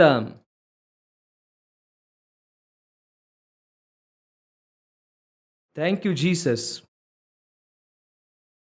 ಒಪ್ಪಿಸಿಕೊಡೋಣ ದೇವರ ಸಮ್ಮುಖದಲ್ಲಿ. ಇನಿ ನನ್ನ ಅವಶ್ಯಕತೆಯು ಅದೇ ದೇವರೇ, ಇನಿ ನನ್ನ ಅವಶ್ಯಕತೆಯು ಅದೇ ದೇವರೇ. ನನ್ನ ಅವಶ್ಯಕತೆಯು ಭೂ ಸಂಬಂಧವಾದಂಥದ್ದಲ್ಲ. ಈ ಅವಶ್ಯಕತೆಯನ್ನು ಬಹಳ ಸರಳವಾಗಿ ನೀವು ತೀರಿಸುತ್ತೀರಾ. ಪಕ್ಷಿಗಳಿಗೆ ನೀವು ಕೊಡುತ್ತೀರಾ, ನರಿಗಳಿಗೆ ಆಹಾರವನ್ನು ಒದಗಿಸುತ್ತೀರಾ, ಬೆಳಗ್ಗೆಯಿಂದ ಸಾಯಂಕಾಲದ ತನಕ ಹುಲ್ಲಿಗೆ ನೀವು ಅದನ್ನು ಮಾಡುತ್ತೀರಾ. ನನಗೆ ಮಾಡದವರಾಗಿ ಇರುತ್ತೀರಾ. ಈ ಭೂ ಸಂಬಂಧವಾದ ಅವಶ್ಯಕತೆ ನೀವು ಸಂಧಿಸುತ್ತೀರಾ. ನನ್ನ ಅವಶ್ಯಕತೆ ಇದಲ್ಲ, ನನ್ನ ಅವಶ್ಯಕತೆಯು ಬೇರೆ. ನಾನು ಆಸೆಯಿಂದ ಅದನ್ನು ಎದುರುಗೊಳ್ಳುತ್ತೇನೆ. ನನಗೆ ಒಂದು ನೇಮಿಸಲ್ಪಟ್ಟಿದೆ. ಇನಿ ನಾನಲ್ಲ, ಕ್ರಿಸ್ತನೇ ನನ್ನಲ್ಲಿ ಜೀವಿಸುತ್ತಾನೆ. Praise you Jesus. ಒಪ್ಪಿಸಿಕೊಡೋಣವಾ? ಆ ಹೊಸ ಜೀವದಲ್ಲಿ ನಾವು ಪ್ರವೇಶಿಸೋಣವಾ? ಅದನ್ನು ಆಸೆ ಪಡೋಣವಾ? ಅದನ್ನೇ ನಾವು ಬಯಸೋಣವಾ? ಅದನ್ನೇ ದೃಷ್ಟಿಸಿ ಓಡೋಣವಾ? ಇನಿ ನನ್ನ ಅವಶ್ಯಕತೆ, ತವಕ ಎಲ್ಲವೂ ಕೂಡ ಅದೇ ಅಪ್ಪ. ಒಪ್ಪಿಸಿಕೊಡೋಣವ ದೇವರ ಸಮ್ಮುಖದಲ್ಲಿ. ನಿಮ್ಮೊಂದಿಗೆ ದೀಕ್ಷಾ ಸ್ನಾನದಲ್ಲಿ ಉಣಲ್ಪಟ್ಟಂತಹ ನಾವು ನಿಮ್ಮೊಂದಿಗೆ ಪುನರುತ್ಥಾನದ ಸ್ವಾರೂಪ್ಯವನ್ನು ಹೊಂದಿಕೊಳ್ಳುವಂತೆ ದೇವರೇ ಕೃಪೆ ನೀಡಿರಿ. ನಿಮ್ಮ ಸಾರೂಪ್ಯವುಳ್ಳವರಾಗಿ ನಿಮ್ಮ ಜೀವದಲ್ಲಿ ನಾವು ಇರುವುದಕ್ಕೆ ನಮಗೆ ಸಹಾಯ ಮಾಡಿ. ಮಹಿಮೆಯುಳ್ಳ ಕರದ ಕೆಳಗೆ ತಗ್ಗಿಸಿಕೊಳ್ಳುತ್ತೇನೆ. ಎಲ್ಲರೂ ಕೂಡ ನಿತ್ಯ ಜೀವವನ್ನು ಸ್ವತಂತ್ರಿಸಿಕೊಳ್ಳುವಂತಹ ಸಭೆಯಾಗಿ, ಹಳೆಯ ಜೀವದಲ್ಲಿ ಕೊರತೆಯುಳ್ಳ ಜೀವದಲ್ಲಿ ಒಬ್ಬರು ಕೂಡ ಇರದಂತೆ ಎಲ್ಲರೂ ಕೂಡ ನಿತ್ಯ ಜೀವದಲ್ಲಿ ಪ್ರವೇಶಿಸುವಂತೆ ಸಹಾಯ ಮಾಡಿ. ನಿಮ್ಮ ಕೃಪೆಯುಳ್ಳ ಕರದ ಕೆಳಗೆ ನಮ್ಮನ್ನು ತಗ್ಗಿಸಿಕೊಳ್ಳುತ್ತೇವೆ. ನೀವು ಮಾತನಾಡಿರಿ, ನೀವು ಸಂಧಿಸಿರಿ. ನಮ್ಮ ದೇವರಾದ ಯೇಸುವಿನ ನಾಮದಲ್ಲಿ ತಂದೆಯೇ, ಆಮೇನ್, ಆಮೇನ್, ಆಮೇನ್.